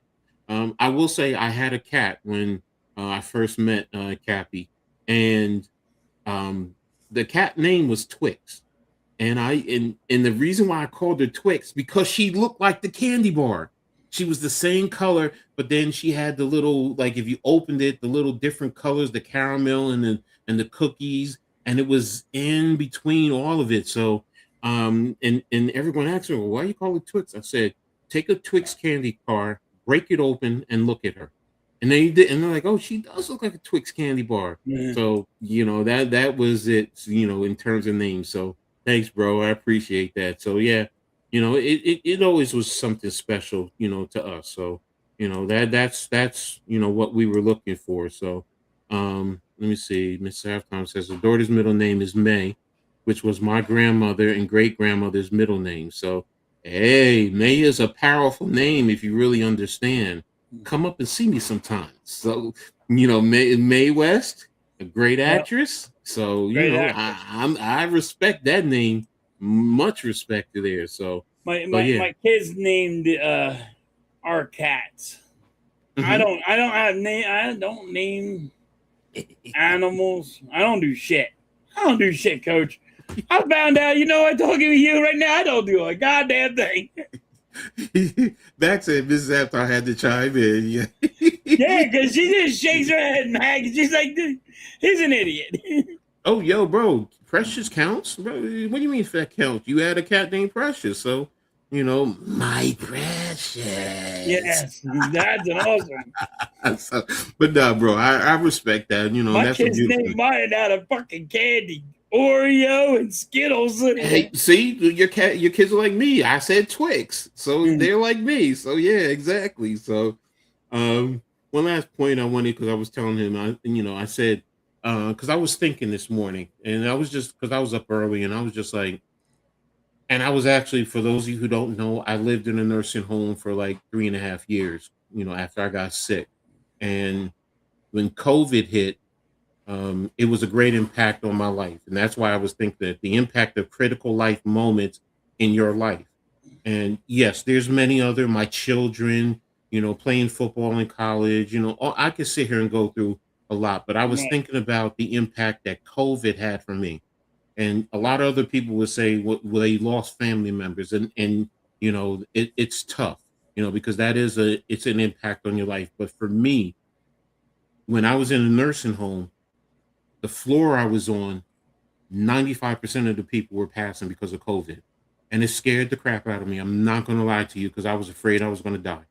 Because literally where my room was, literally maybe 20 feet down, was part of the start of the COVID section. Like they had plastic all the way down, and it was the type of, like, if you went into a freezer where it's the heavy plastic Yeah. that so, and everybody For the going meats. in, It was a yeah, frozen meats where they put that yep, heavy plastic on there. yep, and they had that there, and everyone was going in with the suits on and coming out and taking it and putting it right into a dispenser, and it scared me, bro. And then my apartment complex called me, and now mind you, I'm in Central Jersey, and this is in North Jersey. It's about a 45-minute to an hour drive away from where I used to live, and all my kids were down there, friends are down there in Central Jersey, and they called and like, "Do you want this apartment? Let me call my child." And my daughter came up here and she took pictures. I was like, "It's fine, I'm coming." And basically they said, "Well, you can move in the beginning of December," and that was in December of 2020, and I was just like, "I'm out." I'm out. And because where I was at, my kids were one. My middle daughter was literally 3 minutes up the street from me, and my oldest daughter and my granddaughter, they're in the next town, but they're like 7 minutes away. So, and my youngest was, where was she at? Oh no, she was in Rawley, so she was about 15 minutes away. So, but it was just like, nope, I want to live to see my granddaughter grow up, and I was out. So, but for you, I mean, do you have a critical moment in your life that impacted your life? Not really. Uh, not really. It always, it's always been a struggle, but critical time. That's a good one, though. No, not really. Like I'm Okay. always guy. I just push through the moment. You know what I mean? But what about the loss of your parents? The loss of my what? My mother Your and parent? father. Yeah. My mother and father, they died of old age. My mom died of a Okay. heartbreak, and my dad died of cancer. Okay. Okay. I got So you. and like so in Philly, there's a bud company. It's called Bud Mm-hmm. Company. Mm-hmm. And it built Ford trucks and cars, Mm-hmm. Mm-hmm. and had he worked on car doors. Mm-hmm. Well, they had asbestos in that building Mm-hmm. Mm-hmm. back in the day, and Mm-hmm. he had only a half a lung, and I mean, at 80 years old, it No, I gets. got you. I got you. I got you. Well, I mean, But I mean, like, I kept to terms with that because of how we lived. no, I got you. I got you. Well, again, I mean, there are different things in life that impact us, in many different ways. So, I Yeah, mean, I just wanted to nothing like share that. nothing So, really. I'm heartless, Coach. no, you're not. My wife, You, my wife will tell you I'm heartless. I don't look at it as You know what I heartless. mean? I get slapped down so much, so it just is what it is. Like Miss Halftime has cancer. I Mm-hmm. guess you would say that's one of them. She said, "How about almost a year ago?" Yeah, she's talking about her cancer. Mm-hmm. But Mm-hmm. yeah, I mean, if you really want to know the truth, I had a heart attack when she told me she had cancer, and she had a brain tumor. I had 3 of them, Wow, I didn't know that, bro. and I didn't have to go to a doctor. I fell to the ground. Everything was going on me. I couldn't tell her. I know Oh I had a wow. heart attack. I know what the felt was, but Mm. I lied there on the floor saying, "Here it is. She gonna before you come here, I'm gonna be dead," because I thought I was done. Mm-hmm. Mm-hmm. Mm-hmm. But Mm-hmm. I don't like I always say, I just roll up my sleeve and keep going. But see, But that is a critical life moment, man, and it had an impact on you. to I mean, me, I just like roll with the punches. I don't. but bro, it impacted your life because the thought of what happened to your But that would wife. be like that'd be the only like you know what I mean. No, I To get me, you. I it's get just you. like You everything fuck up happens. you like And Jay Z. You just brush the dirt off your shoulder. You just you brush it off gotta and just keep going. you know me, yeah. So I You get get it. up, I get it. you get back up and let them keep on hitting you. No, and that's respectful, and I get it. So It's like, but I was raised not to have an emotion. Listen, my wife will tell you, he don't have emotions. Like I don't cry, I don't have emotions. I don't have it. I wasn't allowed to have it when I was a kid. My dad would cry. If you cry, you were like, "What are you crying for? That's an emotion. is You're it not you allowed don't to have do that." emotions, or you just don't show your emotions? No, you're not allowed to have it. I was taught you weren't allowed to have it. You weren't Okay, allowed so to cry. You weren't allowed to you're just saying show you it. don't show weak emotions. Strong emotions and good and happy emotions you'll show. Well, you can show the happy ones, but you can't Hmm. show the weak ones where you're crying Hmm. because Hmm. my dad didn't believe in it. No, you feel it shows a It's sign of just weakness. how I you get were it. raised back in the day. Nick says you're not heartless. You went out of Oh your no, way I'm to heartless. no, because you always tell me you'll give people the shirt off your back, bro. I will. So that's not heartless. Yeah, That's not heartless, yeah, bro. I guess I'm cruel sometimes. No, you just want to show that you want to show how strong you are, and you don't want people to see any. You figure if you're crying, it shows a sign of weakness. I get it. That's how I was raised, though. I get it. I get it. It's what it is. I was raised that way. Like No, even my brothers, if you're my brothers mm-hmm. and my sisters, they don't cry. No, I get it. And you know what? There are people like But that. like You you don't. were taught, yo, what are you crying for? No, I get it. I get And it. if you're Yes, gonna there are cry, people. you better not be around somebody when you do cry. No, exactly. You're right. You're right. Hold the emotions in. Don't show it. Don't say because it shows you're weak. I get it. I get it. Me, look, when cat be passed, I'm not gonna I lie. was I raised, ball, but I was raised different. but in the same token, I will say this: when I had surgery on my hip, and I had pins put in and taken out, and one time I came out of recovery and I took the covering off and I was popping the staples out. It was hurting, but I wasn't crying or nothing. I was popping it. So I Yep. wanted to open up and see the inside because the nurse came in yelling at me, "What are you doing? You're going to cause infections." I was like, "I want to see my bone because I never get to see it. I want to see it, what it looks like." And then she was like, afterwards, she's like, it didn't hurt. And I'm like, no, not really. Felt a little No, stinging, but that's it. But I get what it you're saying. stings. You I know, get what you're saying. it's not normal to feel what I'm doing, Yeah, but I exactly. can get with it.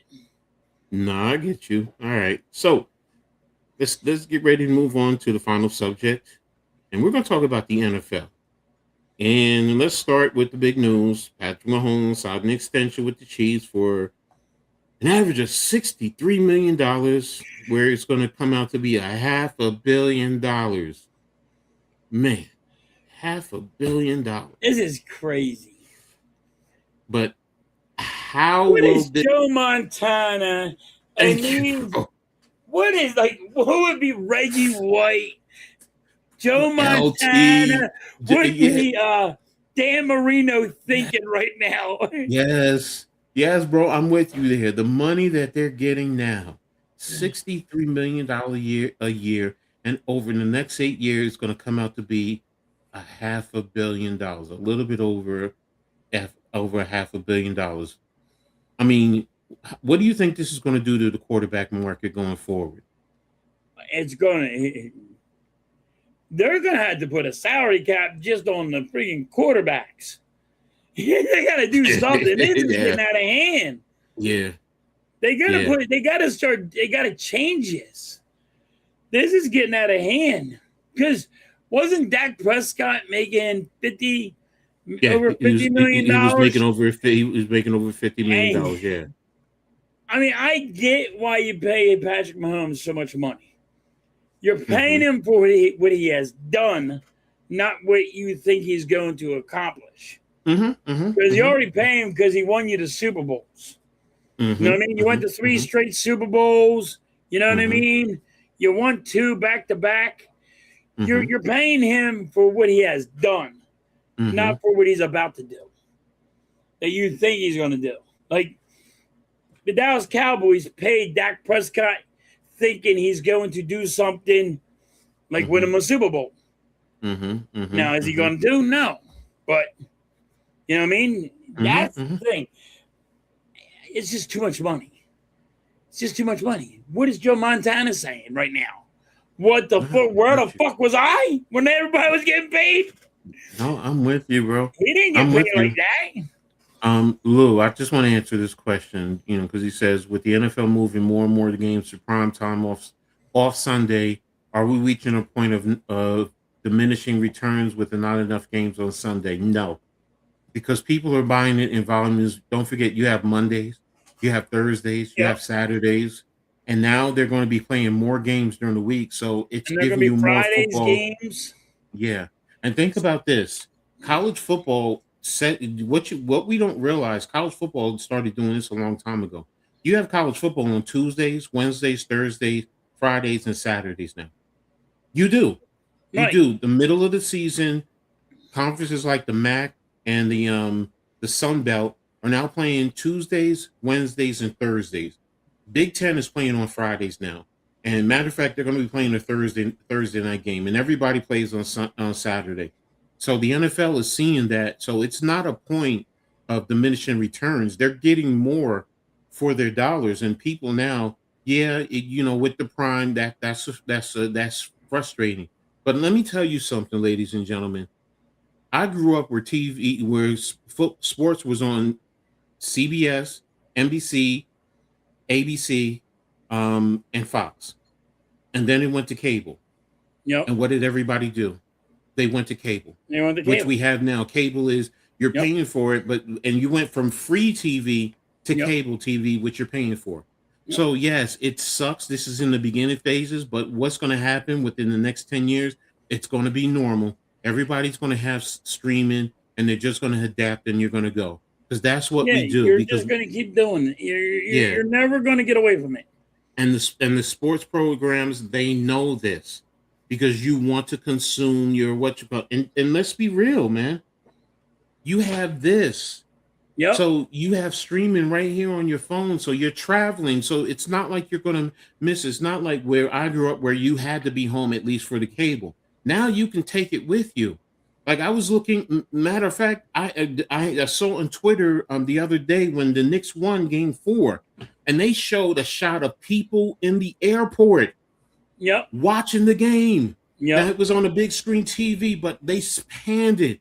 And I kid you not, it had to have been about maybe 100 to 150 people out there just watching the game. So people take the game with them. So whether you have your phone, your tablet, your laptops, you're gonna see it. So it's not It wasn't like back in the day. It's nah. not. It's way different now. Yeah. So and yeah, that's why you restructure, the contracts every other year to give it free. Every team does that. Chiefs don't. Oh yes, they do. Yes, they do, Lou. Yeah, you go look at these other teams. They restructure contracts. Yeah. They do. Now they might not do it at the rate of the Eagles. I will say that, yeah, because y'all use those void years. Y'all really do use those void years, but Yes. other teams do it. Yeah, everyone is doing it. So, yeah, I love what I do too. I'm a college football fan, bro. So matter of fact, I'm about ready to go order my Phil Steele magazine so I can break down the different colleges. So, so because I want my news and I want to be ready for the college football. I'll watch college football over the NFL each and every day. NYG will tell you. He'll tell you. I watch the NFL. I watch women's basketball before I watch the NFL and the NBA. That's because that's the sports that I love the most. So, but yeah, I don't mind the NFL every day. I mean, you don't have a lot of games on Sunday but you have more. That forces more people. Now think about this: if you have more games on, they're going to have less guys on a lot of other games sometimes. Yeah. So now you're getting to see sometimes. Yeah, you have less games, but now you have more people tuning into a lot of these other games because we want to watch football. But We do. there's also games that people don't get to see in the NFL that you're going to be able to see on a Friday or a Thursday or a Saturday. You're going to be like, I didn't get to watch all these games. You're watching more games. They're giving you more games to watch. That's why, like back in the day, you only got to watch 3, 6, and 10, where there was a couple games on. You know what I mean? Yeah, Now yeah. there's going to be, instead of watching just 2 games, you're watching 10. They're giving you more. I mean, yes, is some of it not worth the money? Yeah, because the teams are bad or whatever, and you don't like them. But there's somebody else out. There's somebody else there buying it because they want to see like the Dallas Cowboys and the Jaguars. I'm a Jaguars fan, and I'm from New York. You know what I mean? I don't get to watch them though. Now they get to watch them. Lou, you're right in terms of can't affording it, but guess what? People find ways to break something. First, it was Fire Sticks. Now you're breaking the Fire Sticks, and you get to see all you got. So yeah, I get what you're saying. It is costly. Hello, the Knicks playing in the finals and the ticket prices, but people will find. And look, also let's not forget, people will go to bars, with their friends, and you go to some restaurants like Buffalo Wild Wings and all these places. They have the game on, so I get what you're saying. But there are ways around it. They really are. So, hey, I got you guys on my phone. Exactly. See, that's the point. So it's like, you're going to do the same thing. So what's up, Jay? Thanks for tapping in, bro. What's up, Jay? And make sure everybody, appreciate everybody for being here. Make sure you guys hit that like, sub up if you haven't already done so to my brother, Philly Halftime, Coach Ed Sports, to the Hardcore Sports Network, the Aboriginal Sports Network. Everything is right there in the description. If you're on Facebook, just hit the little heart, man. Help us, man. Grows the channel. Gets it into the algorithm, and we grow. So appreciate you all for being here. Appreciate everybody for being in the discussion. Y'all all a part of this. I would only watch the WNBA over the NBA just because they care more about it. See, I watch the WNBA because the women are more fundamentally sound, bro. I mean, seriously, I've been watching women's basketball since the early 1980s. Seriously, back in my high school days, all the way down. And women have just been fundamentally sound with how they play. They get more physical out there. I'll admit that one. They get physical. Yeah. They get physical, but the way they play I mean, in the movement, it's not about three pointers and dunks. Now I showed you the graphics Right. in terms of analytics where they're either in the paint or three pointers. Yeah, and that was alarming that I'm starting to see a little bit more, but they still play fundamentally sound ball movement, Yeah. player movement. So they aren't entitled. Look, they just now got $1 million players. So yeah. So the WA think they don't need the NBA to see every year since its existence. WNBA think they don't need the NBA to succeed. Well, I mean, the NBA still helping, but I'm going to counter that. Okay, the New York Liberty used to play at MSG, and Dolan sold the team. Now they did go to Brooklyn, so it is not the same arena. But my point being is, yes, you're playing in NBA arenas, a lot Right. of places. So yes, you need them, but they're succeeding. They're showing their success overall. The NBA is not filtering a lot of money like you would think. They're making the money on their own merits. They really are, Jay. I'm telling you. They're Think about this. As much as I criticize Caitlin Clark, she's bringing in people to watch the game. Yeah. Angel Reese, she's bringing in people because they want to see her. They want to see the So, physicality. so I get you what you're saying, but they are doing it. They need the NBA for the arenas, but their TV deals are theirs. That's theirs. That's not, and the NBA did not negotiate that. They negotiated that.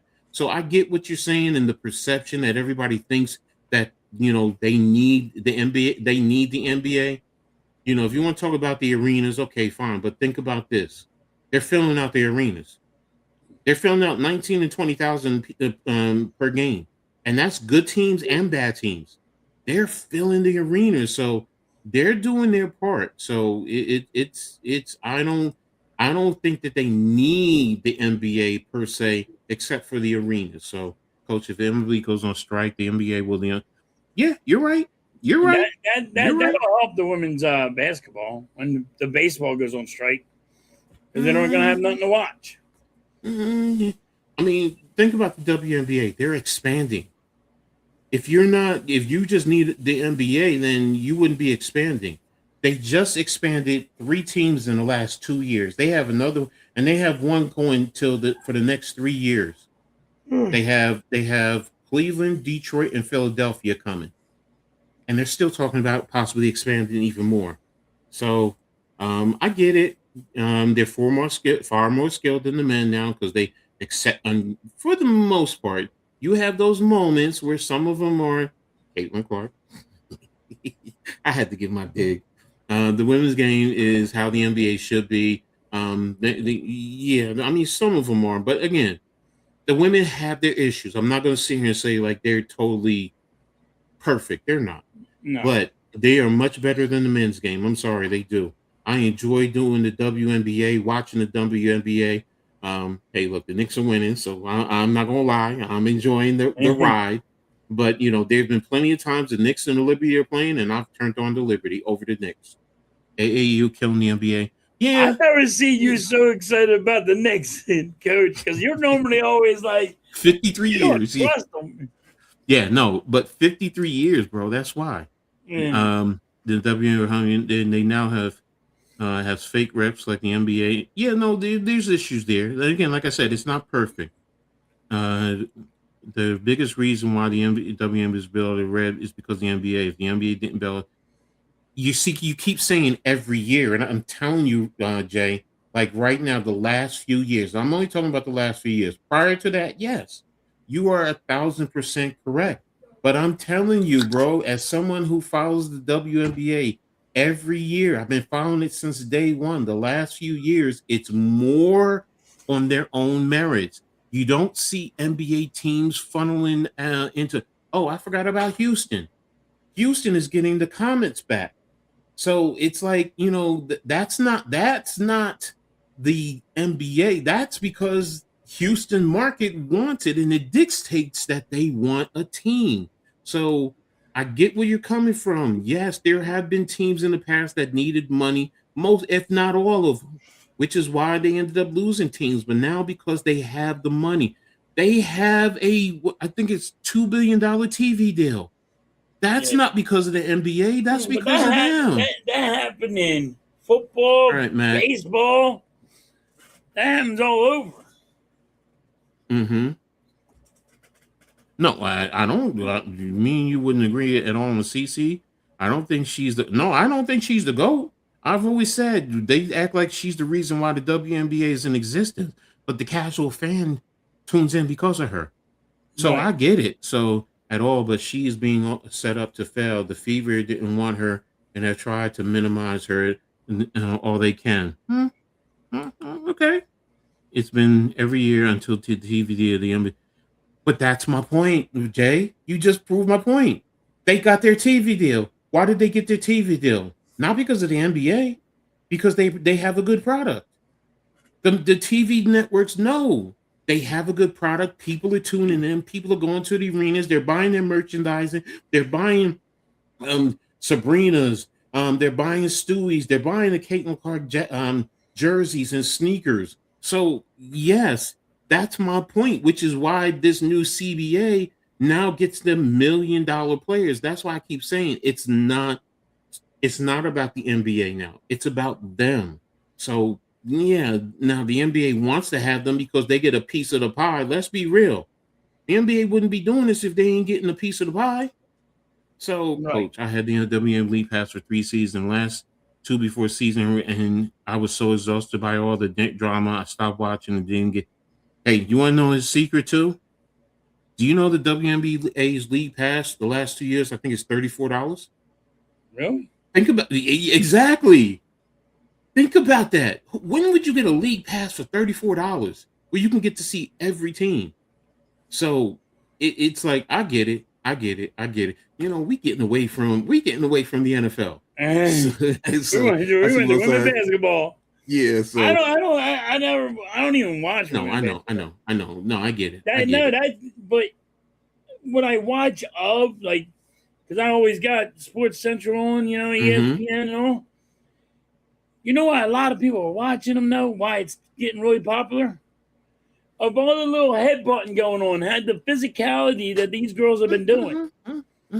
Look, let's be real. Angel Reese and Caitlin Clark, when they played for LSU and I win the championship and the drama there, it drew people in. I'm not delusional to that. But the growth of the league in these last 3 years is the reason why what I'm talking about. Right. So, you know, and the NBA, yes, they have their hand in the pot. So they're getting their piece. But what I'm saying is overall, the NBA is a good product. I'm not saying it's not a hard concept, but when you say, see, I'm Captain Literal. NYG will tell you. He'll tell you. My kids will tell you I'm Captain Literal. That's why I said the last 3 years. The last 3 years, it's more so on their own merit. Before that, you are 1,000% correct, Jay. 1,000%. So, but hey, let's agree to disagree, and we got to get back to the NFL. So, but here we go in terms of the NFL. In terms of quarterback market, I do think it's going to impact it, and it's going to help it grow. You know, people complained about Daniel Jones and his $44 million contract, but if we're seeing $63 million, you know, look at Lamar Jackson. What's he going to get? Josh Allen, when he comes renegotiates, he'll probably get 65 to almost 70. Exactly. So yes, and then quarterbacks in the future, all these young quarterbacks coming in. As a Giants fan, if Jackson Dart does what he's supposed to do in the next when his contract comes up, bro. I mean, we're talking like you're saying, Jackson. I mean, if he wins a Super Bowl, yeah, 60 plus, yeah, I can see that. Right. I can see that. So you know, it's going to be interesting. Possibly separate. See, Lou, in what you're saying, I would love that to be true, but the owners are not going to do that because they don't want to pay that money separate. They're not going to want to do that. I joked about it, but I don't think it can ever happen. No, because first of all, players are not going to want that. Union, exactly. So the players' union is not going to want it because of your defensive ends, your cornerbacks, your fucking, your linebackers, everybody would have their Mm-hmm. own salary cap. Mm-hmm. And you can't do that. You can't. I joke about it, but like saying, you know, they need a salary cap on their own because it's so much money, but you can't split it between a wide receiver, you know what I mean, or a tight end. Exactly. You're going to sit there and say all these guys get their own different salary cap. But it's also about managing. See, it's about budgeting. It's like in your home. It's like Right. budgeting. You know, and if you separate that, then I mean, how are you going to build your team? Because let's think about it. You know, sometimes we look at, well, you know what, the quarterback is getting this, so such and such has to get less money. This position has to get less money. So if you separate it, you know, the first of all, the owner's not going to do that because that means that's more money that they're going to have to pay out. What's it saying and not getting enough attention is the group of law firms being found colluding with the NFL to keep players' salaries down. That's true. Bro, lawyers are in everything.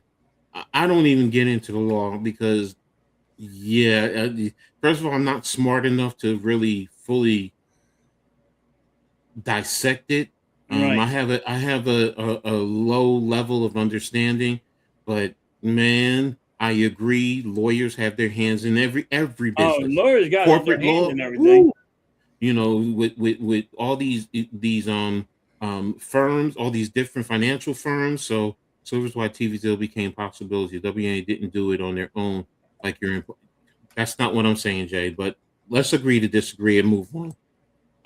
Yes, lawyers that the players are paying to represent them. So actually working for the NFL against their clients' interests. Again, like I said, they all have their hands in the pot, bro. And you know, it's look at the big TV deals that they're making now. And they didn't have these big TV deals back in the day. No. You know what I mean? And the deals are just getting bigger and bigger and bigger. But I mean, all the commercials and all. But at halftime, guess what? Guess why they're doing all this? Because of us. Yeah. We're the consumers. Supply and demand. Yep. It's supply and demand. So a salary cap for career is about protection for GMs that can't manage the cap and give out these. No, you're right, bro. Again, I mean, it's like I said, it's not going to work. We all know. So that's why I don't blame Lamar Jackson for not wanting an agent. Yeah.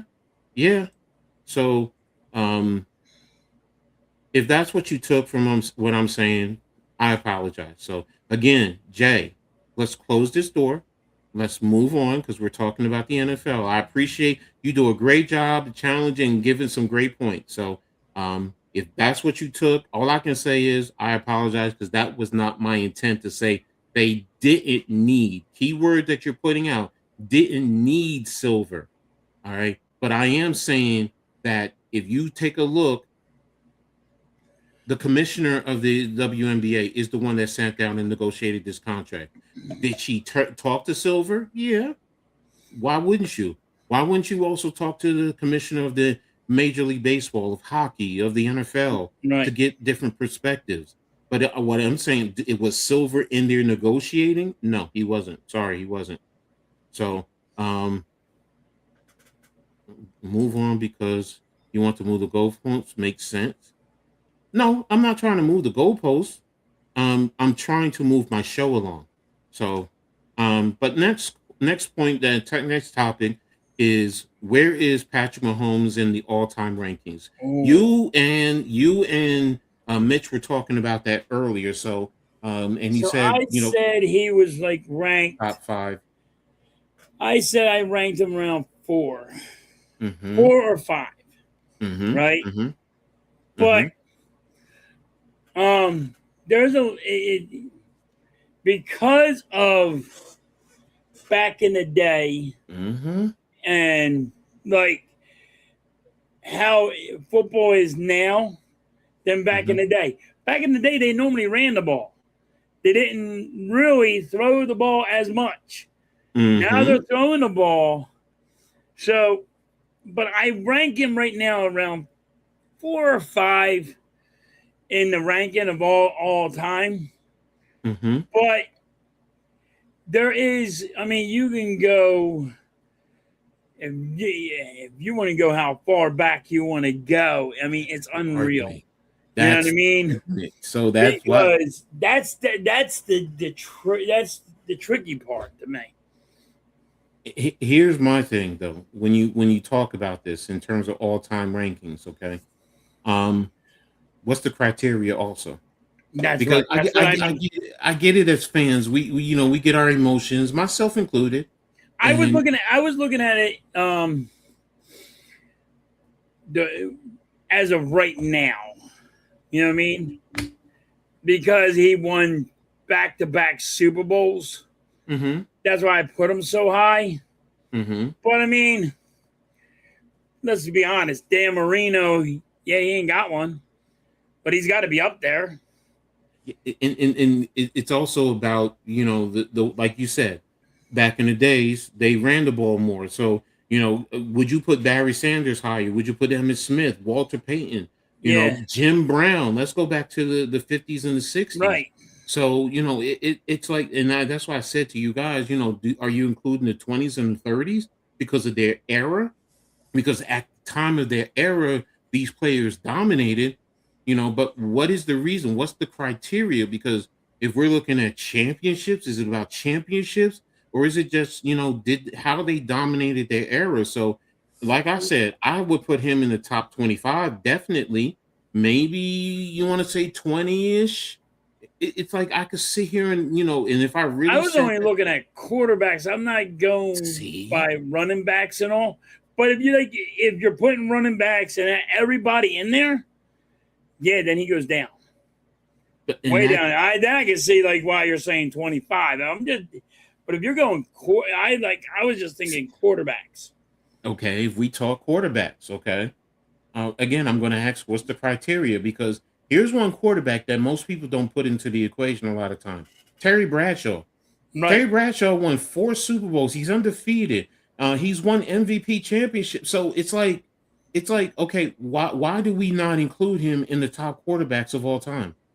And again, that's Hey, why and you got a good point there because he's never in the talks.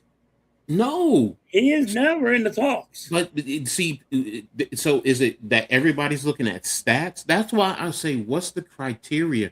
That's why I say Patrick Mahomes. I mean, look, kill me all you want. Brady's won 7 Super Bowls, but he got 3 losses. Right. 2 of them to the Giants. Right. Who and you were 18-0, and you lost to the Giants, who everyone said you should mollywop, you should destroy all this and that. Yep. So why is he the all-time great? Joe Montana got 3 Super Bowls. Yep. Terry Bradshaw has 4. Yep. They're undefeated. Yep. So it's like that's why when people But make these arguments, it's weird. Like, and I understand it though. It's weird. I thought I would put him high, but like I said 4 or 5. But Bradshaw doesn't. He's underrated. yes, He's very underrated. He's not even. If you go look at everybody's list, he wouldn't even be top 10. Out of all quarterbacks that ever played the game, he wouldn't be top 10. Because you know why? And this is my belief. It was they would say, "Oh, Pittsburgh's defense." Oh, wait a minute, Montana. You know what I'm saying? Yeah, exactly. But No, but that's my an point. scapegoat like that for Bradshaw. Here's just like Lou said, But he was the quarterback. he was a game manager, and he didn't. First of all, he had 2 elite receivers, so he did throw more than you realize. He also he had threw over 4,000 yards. Yes, it's like we sit and we diminish, but look, he didn't have the big stats, and yes, he had a prolific running back game with Rocky Blyer and Franco Harris. So I know my Steeler history. So I'm not going to sit here and say, but that's why I say, what is the criteria? Is it about winning championships? Then why are we putting Tom Brady up there? Because he has 7, but he has 3 losses. He's been to more. He's at a 700%. Yeah, but he cheated. Look, look. As far as the football situation, I'm sorry, bro. I did it too. I used to deflate footballs a little bit. I used to pump up some, depending on what my quarterback liked. So, yeah, I get what y'all are saying, but it didn't really impact the game more than you realize because every quarter he Well, got caught, it but does a every little bit. quarterback It does it. does Nope, because nope. if my wide receiver can grip the ball better in the air, and it's not like me throwing a brick at him, there is a difference. Look, bro, it's not going to deflate it that much. That's the thing. Everybody thinks it's really deflating. You But can't it's throw the because it was football. supposed to be for the cold weather. Exactly. But here's my point. You still have to throw the football, and there's still some give in the football. It's Yeah, not so you're still getting. Why do you think they put a range? If that was the case, it would be one flat range, one flat number, and that's it. They give you a range, keep it in between these. So my point being is they're telling you you can play up and down with it based on what the quarterback and but your wasn't receivers. that because of Peyton Manning and No, they've been doing the halftime. They were doing this back when I was coaching in youth football. But I mean, wasn't like didn't the NFL pass that rule and adjust that rule because of Peyton Manning and I forget who else it was complaining about it? Might be wrong on it, but I Oh, think they passed that rule because of Peyton Manning. I'd have to research that. Hold a minute. When did the NFL first initiate football inflation and deflation? The first established strict universe in 1941. They regulated air pressure standards in 1941, requiring Yeah, but they footballs to be changed it because they changed it again. No, I mean, yes, throughout the years, they're going to adjust things. I'm not going to sit here and say they don't. But what I'm saying is when it first went into play was in 1941. So, and yes, some quarterbacks are going to complain, they want it softer and they're going to give you a different range because here it was 12.5 to 13.5. So, Right. did they give you a little bit less and drop it down? So, but here, let me get caught up in the chat real quick. Bradshaw was also very clutch in the games. Montana has 4 as well. Yeah. Okay. Yeah, Luke. Thank you. Coaching, spitting facts. I think Belichick cheated is a way bigger deal. As far as film, yeah, Spygate is a bigger deal. So I will agree with that. Wasn't the only one trying. No, look, Jay, I'm with you. Ladies and gentlemen, I've been trying to steal signals from the first time when I first got into serious coaching. Why do you think colleges always had somebody covering, you stealing signals, or they cover their mouth so you don't read it? We're always, as athletes, we're always looking for a competitive edge. We push the envelope until we get caught and then we get smacked on the hand. That's Yeah, the that's the truth. problem. There's not. I mean, be honest with you, does everybody do it? Yeah, but who gets Yes. caught? Caught Listen, exactly. hold on. Let's be honest here. You're in school. You were cheating in school sometimes for a test. Who got caught? Who didn't? Damn it! I'm gonna admit it.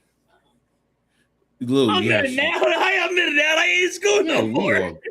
Well, no, I didn't cheat on tests. I'm not gonna lie, because my father was always mad at me, especially in high school. He was like, "You goof off, get C's and bad grades, but you put a test in front of you, you'd ace it."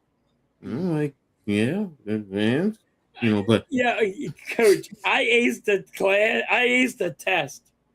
Right. Mm-hmm, And my teacher never believed me that I had to retake the test mm-hmm. in a different, and they put me in the box. You know what the box is, right? No. In school suspension. Oh, okay, that's what you called So it. they Okay. put me in the classroom. They called it the box. They Mm-hmm, call it in school suspension. They call it different things. mm-hmm, mm-hmm. But I'm sitting there. I had to take the test in a room. There's nobody, no teachers, no nothing. Mm-hmm. And they're sitting there making sure that I did this right. And then I passed it again, Mm-hmm. same grade. And they still said I cheated. I said, get the fuck out of here. How did I cheat now this time? Nah, I got you, bro. Hot box. I get you. Lou, you're right. But I will say this, Lou, their teams they have been taping practices also. When I was coaching minor league semi-pro, I caught someone doing that. But that's why why they came up with that rule that you couldn't tape shit. Yeah. So, because but yeah, somebody has done it, so they had to make a rule of it. Yeah, exactly. So yes, it's not a good look on the sport overall. But yes, people do. I'm going to be honest with you. That's why I'm like I haven't coached in a little bit, but I'm like people got drones now. Yep. You don't think that somebody is doing something and got a drone sitting somewhere and recording shit? Yep. I'm like, how do we know? How do we know if they're not doing it? And you can tell me, you can see a drone, but you from Philadelphia going flying over New York Stadium right now while they're practicing and zoom in on a dime. How do you know that this drone ain't from like the Eagle Stadium? No, you know what I mean? I'm with you, bro. And look, even if they're not doing it right now, I really believe somebody's going to try and do it. Somebody's going to try and do it, yeah. And they're going to, and eventually, people are going to let things out, and it's going to happen, and they're going to get caught. So, yeah, my point being, ultimately, everyone in sports, for the most part, is trying to get a competitive edge. Heck, you know what? I got in trouble in college because when I was first playing, I used to put Vaseline on my jersey because I didn't want the offensive lineman to be able to grab me. Because it was just like, I heard people do that one. Yeah. Vaseline or oil, something. Oils didn't say no, but something slick. Yeah, exactly. Something slick, but you can't see it on the uniform. They think it's sweat, but it's really not sweat. Yes, exactly. No, Jay, you're right. You change up your calls every week because teams have a tendency. So if you want to call Omaha this week for let's just say for argument's sake, on your left side you're running the smash route combination, and teams picked up on that. But next week you're running Omaha and it's running you a dagger route on the right side. So it go. You're right. You're 1,000% correct. That's why you change up certain things and you do certain things, because guess what? People have ways, and let's be real, they'll even pay your own people in your own organization. I'm sorry. If somebody came to even the janitor, look, here's some special glasses, you're on the sideline or you're in the stadium, I'm gonna give you $1 million. I'm sorry, if they gave you that janitor $1 million, he's taking that damn money. I know I am. So I'm like, I get it. Here's one that is done. The playbook. What do you mean it's done? So say like Belichick gets a guy from Miami, says, before you get here, I want that playbook. Oh, yeah, the physical, yeah. I'm going to give you more money. I want your playbook. I want to be able to copy it all, and then you can get your playbook, give your playbook back. Well, they don't have a physical playbook anymore. Everything is digitized, bro. Well, so you can have somebody crack the code when they did have a playbook. Yeah, no. Damn, Lou, you went there. I'm not even touching that. Let me get back to Mahomes. I said Mahomes all time is, and I'm talking about all players, top 25 in terms of quarterback. If you want to say he's top 10-ish, I'd have to really sit down and look at it and break it down. I'm fine with that. I could, you can make an argument. I could listen to arguments for him being a little bit higher. So, but like you said, halftime, you were talking about quarterbacks. So I was just talking quarterbacks. But then again, like I said, I mean, I wasn't really examining it. Like I was just going off the top of my head. Like, but you're right. Like Terry Bradshaw is. Nobody really speaks of him. Even though he got 4 Super Bowls, even though you can't say he was not throwing the football because he spread the ball around. Mm-hmm. You know what I mean? He had two guys that had over 1,000 yards. Lynn Swan and John But you know, Stallworth. you know what they said? They said that defense was so dangerous because of Mean Joe Green and, you know, Elsie Greenwood, Jack Ham, yes, Jack Lamb so were they gave it to the defense. That's what they did. Like that's that's one of the issues to So me. look at the scores at the time. They were high scoring at the time. They're not in today's game. I get it. But at the time, they were considered because you could have a 10-7 game on a regular basis. And now people don't want to see that. So, But then again, that was good football back in the day. Yeah, for me, that was like clutch football. Now, if you ain't got 20 goddamn, if you ain't got 20 or more points, you know what I mean? Mm-hmm. Exactly. So last thing. You sucked. It wasn't the defense that kept you down there. All right. Last topic. How are the Eagles adjusting after the A.J. Brown trade, first and foremost? I don't know. I am concerned about this.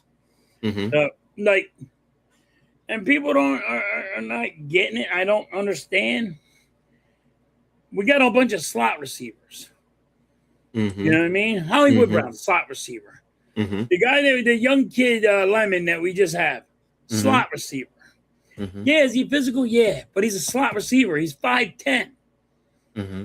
AJ Brown is a physical receiver, but he's big, and he takes double teams. Mm-hmm. So you're losing that. So when you lose that, you know what you lose? Devontae Smith does not get 1,000 yards because now he's going to get double teamed. And you got a new offensive coordinator on top of this. Now, everybody in the Eagles organization is going to blow smoke up everybody's ass and say, oh my God, this is going to be unbelievable what you're about to see. You said that 3 years in a row. Every time we get a new offensive coordinator, you keep on saying, oh my God, you're not going to believe this offense. Jalen Hurts is going to be unbelievable. So I don't know what it's going to be. I don't know what this offensive coordinator is going to do. But you just took 1,000-yard receiver and got peanuts for him. You know what I mean? So it's going to be rough. People think it's going that the Eagles are not going to miss a heartbeat, and that's just because that's fandom, and I get that. But guess what? I'm looking at. I just lost a 1,000-yard receiver. I'm tired of losing 1,000-yard receivers. I'm just tired of it. I'm over the goddamn. Can we keep a goddamn wide receiver that gets over 1,000 yards? Why do we have a guy that's going to get 700 to 800 yards? Well, we're going to spread that around. He's going to get it to another guy. We're going to spread that around. He's going to get another guy. It doesn't work that way. Because guess what? People are going to get double teamed. And they're going to figure you out, and they're going to figure you out quick. Because all you got people that can run slants. And you can't take the double team. Can't take the physicality. I'm concerned. I'm concerned about the Eagles. I think they'll probably win like 9 to 10 games. I think the Giants are going to be up there, and I think Dallas is going to be up there. I think we're going to be a real close game now, a division. I think it's going to be like a 1-game division where, hey, that's it. That's how you won. You won by 1 game to win the division. Well, that means everyone else is closing, and now they're closing in on us because of what's happening with the Eagles. Well, then we lost an offense. We lost the offensive line coach. We got 2 guys, coach, that want to retire. You know why we didn't retire? Because we threw money at them. I know about Lane Johnson. Who's the other one? Lane and Dickerson. Oh, really? Wow, and I didn't know that. he wants to retire Wow. because he says he's hurt all the time. He's hurt, but they said, Mm. "Hey, we'll give you another 20 million." Oh, You know what he said? okay, yeah, Put me yeah, in, coach. yeah. Put me in. Put him Shoot on me my up. Shoot me up, coach. Yeah, shoot me right up, coach. my Yeah, ass. yeah. I I'm got with you. kids over here, Yeah, and my yeah, kids want money. yeah, You know what I mean? yeah. 20 million. Yeah, okay, 20 more okay. million. We'll just give you 20 more million. You know, people are going to do it. Yeah. Even though he's hurt and he's going to be out and he's going to miss games. Guess what he gets? He gets paid.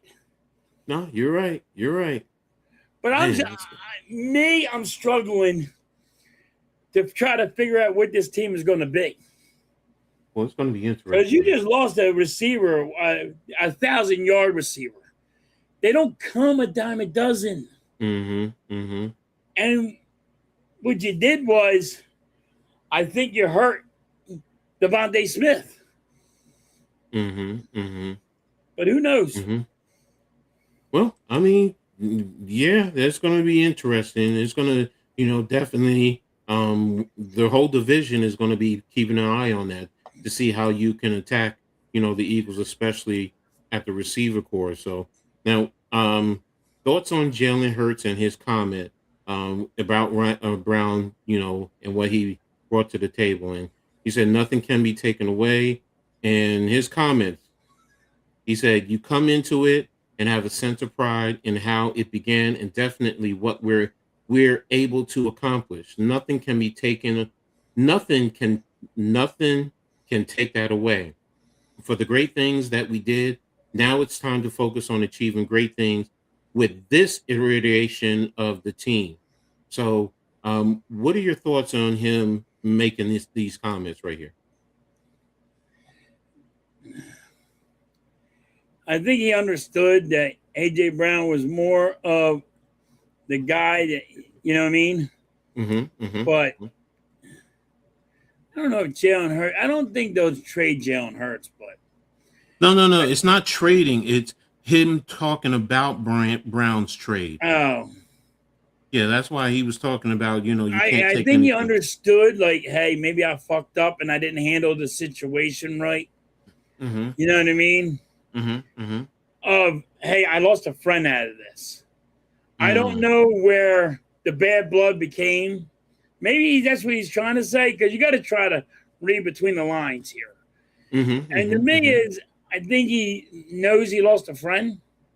Mm-hmm, mm-hmm, But yeah, I got a Super Bowl out of it, but I lost a friendship. mm-hmm. You know what I mean? Mm-hmm, Now I got somebody that hates me. And I had to get him out of here because, now he wants to leave because of me. And now everybody's going to really take a closer look at me. Well, I mean, bro, look at it right here. 20, basically 1,500 yards in 22 and another 1,400 plus. So you had over 1,500 yards in 2 years with that that receiver with him and that receiver. Yeah. So yeah, that's a big chunk to take out. And like you said earlier, to try and mix it up with other receivers, that's hard to do. Now, yeah, are you going to try and have some players do this because he does that and do that because he? But that's a lot of yards to try and make up for, And so I understand where you're coming from. So when I say Jalen Hurts never threw for 4,000 yards, he Mm-hmm. never threw it for 4,000 yards. What's up, Star Wars? Like, he just never did it. So, Mm-hmm. and it's a lot of people, that's a knock on him. Mm-hmm. Now you just took 1,500 yards, Mm-hmm. the 1,300 yards away from Jalen Hurts. Mm-hmm. Don't tell me Hollywood Brown's going to fix it, and Lemon, the rookie, is going to fix this. Mm-hmm. It's not going to happen. Mm-hmm. This is what I'm trying to tell people. Devontae Smith's stats are going to go down because A.J. Brown got double teamed. Mm-hmm. Mm-hmm.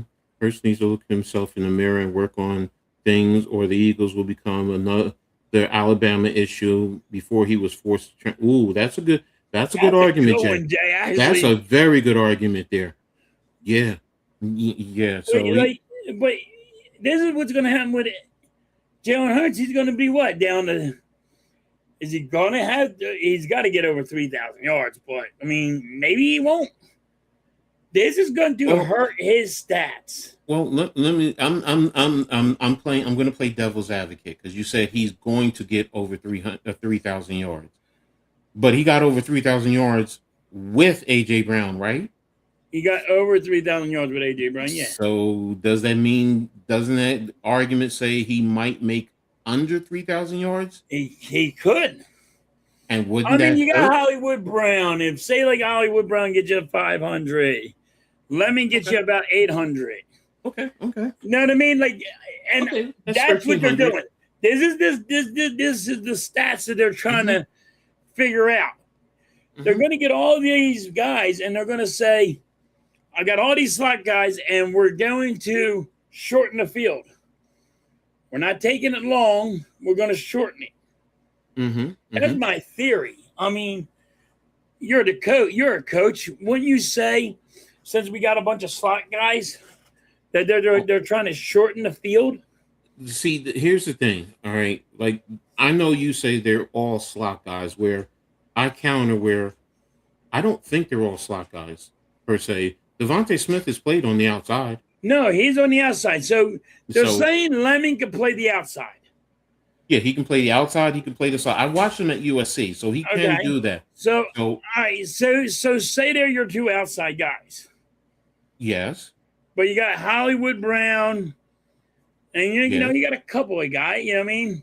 But here's the thing: to what you were saying, what hurts them is if you're getting to the red zone where you don't have him, an AJ Brown who can go up and go over guys, or go get it. You know, if you got to get a first down, he can go up and go over guys. So that's where double teamed. Yeah, that's where it can hurt you. It can take a double team. If you don't have a receiver who's able to fill that role, then yes, you're right. It's going to hurt them. That's why it's like, I understand what you're saying. You got to see how it plays out. You know, look, it might be that teams are going to load the box and it's going to open up the passing game. Right. It really might. It might be that the teams, because that's how initially, like that first game, I'm expecting them to have an 8-man front, you know, or whatever, an extra a safety in the box to try and take away the run and force. They're going to worry about the run more. They're going to worry about a pass. Yes, and force Hurts to make the plays down the field. Now, if he starts doing that, then that changes the whole dynamic. Now, these slot guys, if they're more quick and elusive, that you can also use to your benefit as opposed to Brown, because he's strong. He can push off. Not saying he can't run routes, but you know he's a vertical threat. He can run you the skinny, or he can run the regular post. You know, he can run things like that, the over route. But you know, with quick guys, you might run, like you said, the slants, the quick outs. You know, you might do a lot of shallows, certain things like that. Let them get the ball and run with the football after the play. So again, that's why, like you said, you got to see what plays out, you know, with their offense. But if I'm the DC, first game of the season, I'm starting out. I'm all right. Let me see what the box. You're going to stop. I want to see what you're going to do. The run. Yes. And you're going to say, Hurts beat us with your arm. Yes, exactly. And we're going to blitz you, and we're going to come at you. Well, and that's again, what they're going to do. Yes. You're going to mix it up, and you're going to do different things. Hit them with the blitz, play coverage, play the extra man in the box, try and make them play third and long. So if they have to play behind the sticks, if you can take away the tush push and make them pass more, now you can play coverage a little. So you can do a lot of other things. So yes, you want to put the ball in Jalen Hurts' hands, and like you said, everyone, including across the league, everyone's going to be seeing. And like Jay said, you know, he needs to look in the mirror, because he's going to need to produce. You getting the big money, so you need to produce. Otherwise, you're right. It's going to be another Alabama situation. And, you know, as Eagles fans, I'm going to honestly say I don't feel for you, you know. So as a Giants fan, I want to see us be able to come and take it. So, but yeah, he knows. He knows Eagles. We ain't cooked, damn it. I'm just listen. I got an offensive coordinator that never called a goddamn play anymore. I am tired of this. How come we can't get a guy that called a goddamn play? Why do we get the guy that don't know how to call a play? I got Sandman from Spider-Man over here, the villain, and fucking he can't call a damn play. He don't know what football is. Look, NYG. The Eagles fans are going to be saying this. Oh no, that ain't right, damn it! I'm hoping I'm wrong. I'm wrong. This dude better call some good plays. No, I get you, bro. Listen, I lost the goddamn number one wide receiver. Yeah. You don't see Cincinnati having any problems with their two number one wide receivers. Just the Eagles. No, I got you, bro. I Man, understand. the Vikings are having fun. The Vikings are fine. You know, everybody keeps their wide receivers in check. Not us. Nah, I get you, bro. I get you. Up best, man. We always losing a wide receiver. Well, it ain't nobody else but the wide receivers that we got problems with. Well, you want to talk about your wide receiver room? Okay. Well, no, I don't want to talk about my wide receiver room. No. I said you talked about yours, so I'm going to now talk about a little bit of the Giants before we get out of here. So, how the Giants wide receivers stack up with Neighbors, Beckham, and company. So, bless you. You know, it says, here it is. The starting receiver at the mandatory minicamp this week was Darnell Mooney, Calvin Austin, and Malachi Fields to basically start. And it says it's part necessity, part desire. They made a point of upgrading position while Neighbors and Darius Slayton are rehabbing injuries. So that's the big issues with the Giants. Right. That is the big issue. So you're struggling right now because of injuries. So now it could change later. So, but here it is. This is what I was looking for. Man, if you guys would lose Neighbors, you guys would be fucking crying the blues. Well, I mean, here's the thing. You can make certain adjustments, okay? Because it's not just about the wide receiver. So I've talked about this in the past. So I can see the Giants running a lot of 12 personnel because you have two tight ends that you can put out there. Right. You have Likely who you can flex out. So he can give you a wide receiver play and he can give you big body wide receiver play in a sense. So it's a little bit different. So but here Harbaugh says I'm excited about the group, especially when we're healthy. If you get Malik out there, you got, I would say, arguably, I know his goal is to be the best in the league. I would be his, that would be his goal, and he's capable of doing it. And after that, we got some guys, man. I like the guys we brought in. We're practicing well, as you see. All those guys are practicing well. The guys we brought in free agency, we drafted a really good player in Fields. We'll get Darius back, another guy. When you step back and look at it, you got about 5 guys you feel really good about. Those 5 guys are Neighbors, Slayton, Mooney, Austin, and Fields. They seem like locks to be on the roster. So, and that leaves, two other, the possibility of 1 or 2 more players. So, and out of those 2 players, it's going to be about Odell Beckham Jr., Juju Smith-Schuster, and Braxton Berrios. So now, am I saying it's an elite wide receiver group? No, but it's going to be a receiver group that you have to at least respect. That's all I'm looking for, so and kind of what you were just talking about, if you can get certain numbers from guys with the tight ends now, right? And don't forget, we have running backs you can use in the passing game. And you got your running backs can actually catch the ball out of the backfield and they can move it.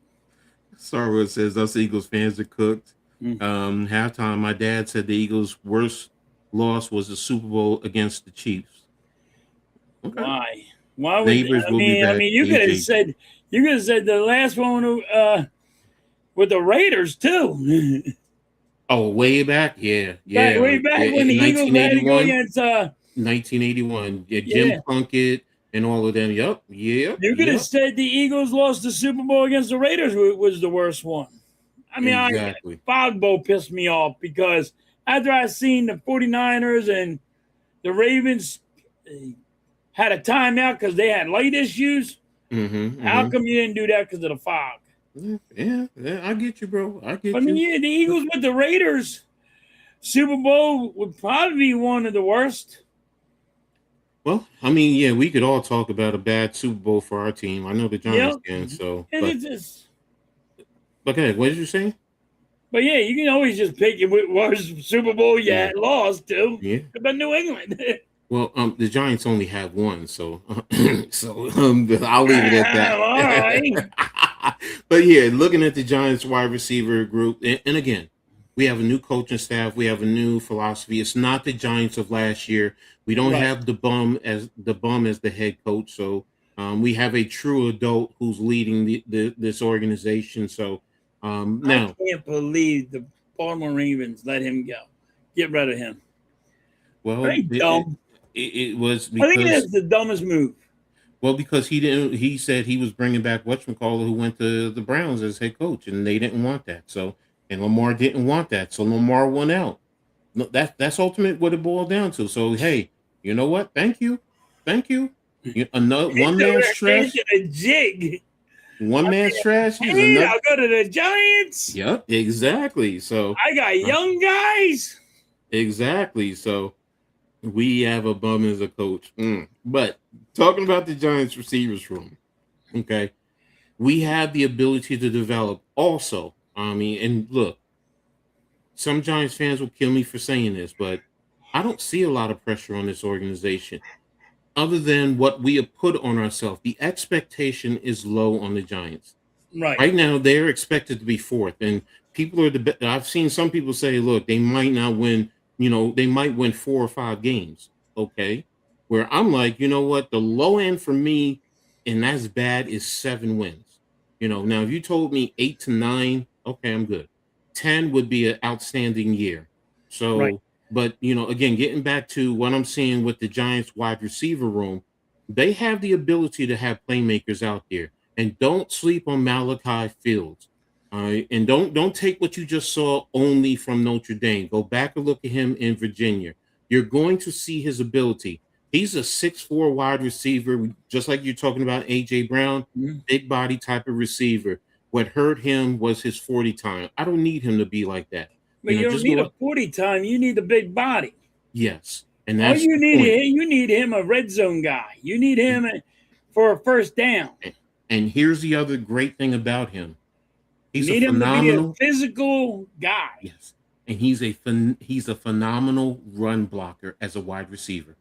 Okay, He blocks so like that's even better for your running back. Exactly. So now once he's out there, you can't say, well, it's run, because now you can play action and he can still get out into the passing lane. So even if you pass it to your running back, a little slant, he's blocking and he's already pushing that guy down the field. Yes.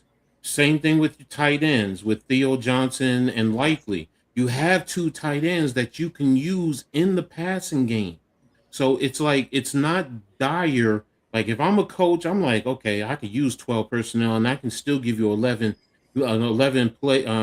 personnel look by moving Likely out. So there's so many different things I can do. And now Odell Beckham Jr., as long as you can be a vet, I'm not looking for you to get 1,000 yards. But if you go out there and you produce and you get 400 yards, 500 yards on the top, I'm happy if you make the team. Right. Same thing with Juju Smith Schuster. I'm always trying to combine his last 2 names. Halftime. You like what I call? Yes, I did, Star Wars. I like me. Okay, so he's a bum. So he's a bum. He's a bum. He's a damn bum. So.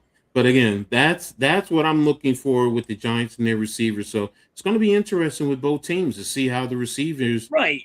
I mean, produce. We both don't know what this is going to be. We're just looking at, as a fandom, we're just looking at our team.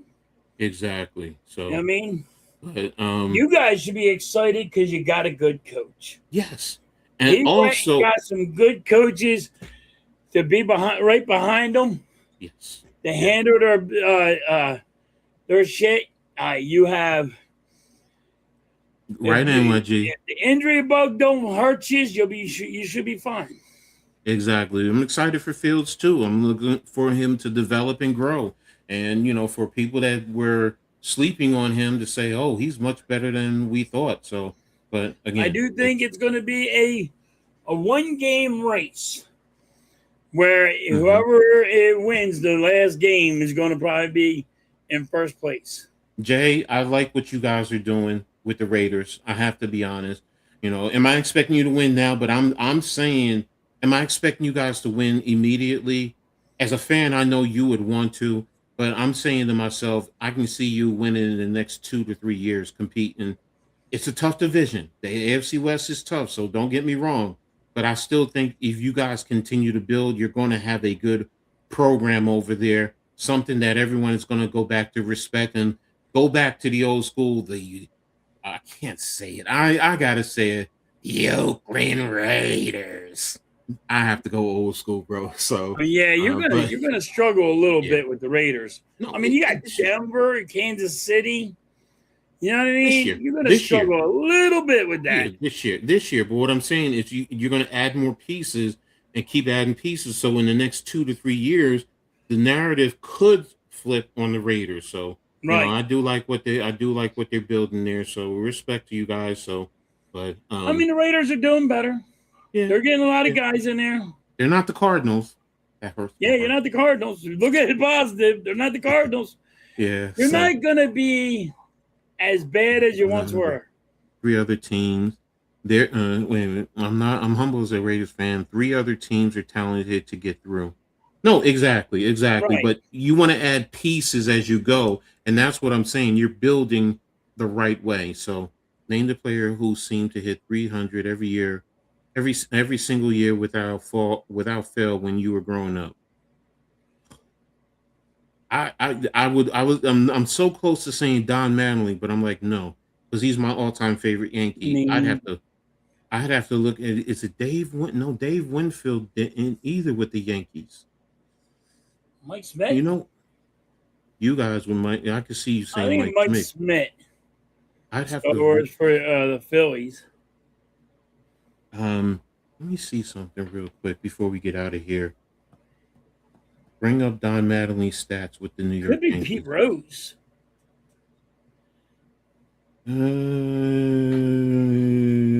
He compiled a stellar 307. Could be Pete Um, Rose or Mike Smith. um, let That's me a good see. question, Star What Wars. was Don Mattingly's lowest batting average? His lowest batting average was 288. Okay, no, so it wasn't him. Um, what was Don? Oh no, scratch that. Scratch that. What was Dave Winfield's lowest batting average with the New York Yankees? And he's 275. So I don't think it was anyone when I was young. He said growing up. So I'm looking Yes, at when I yes, was yes. That's young. what Yeah. I'm thinking of. Like grown up. Yeah. Pete So Rose, Mike Smith. um yeah, Schmidt, I mean Gwen, yes. Gwen, I think Gwen, yes. He was always 300 and above. Yes. So um name name name the player who see again, we're talking about different areas. So Yes. we have Don as yeah, he's the interim manager right now. So Yeah, he's in yeah. manager right now. So I'll research that Star Wars and come back to you next week with it. So that's a good question. Thank you. That's a good question, though. All right. So what do you got going on for the rest of this weekend? I got to go get Mrs. Halftime, and Oh, yeah, that's right. Sorry. so I don't know if I'm going to be streaming the Phillies game. Because I have to go get Miss Halftime. I don't know how long it's going to take me. It takes a while for her to get ready. Even I Bro, can tell her, yo, I'm on my way. She'd be like, hour later. okay. What's up, AK? Thanks for tapping in, bro. So What's a good AK? all right. So I'll probably be on. I'm NYG's doing the Knicks game. So I should be on there definitely to hopefully we close it out. And then tomorrow, I might be doing the Liberty game. I gotta see. So, and then Tuesday and Wednesday, I got my normal streams with the WNBA as well as Heart of the City next week. So I'm gonna be busy as I'll be always. streaming. So. I'll definitely be streaming the Phillies tomorrow. Okay. But I had to go get Miss Halftime. Yeah, I got you, bro. So I don't think I'm gonna do anything tonight. all right. Well, there you have it, guys. You guys have been phenomenal today.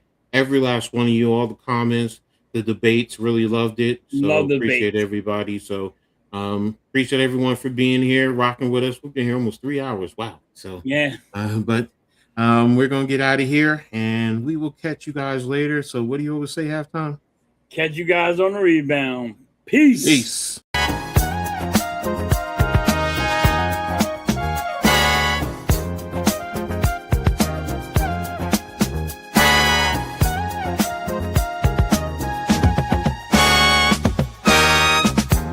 We gather round for the halftime chat.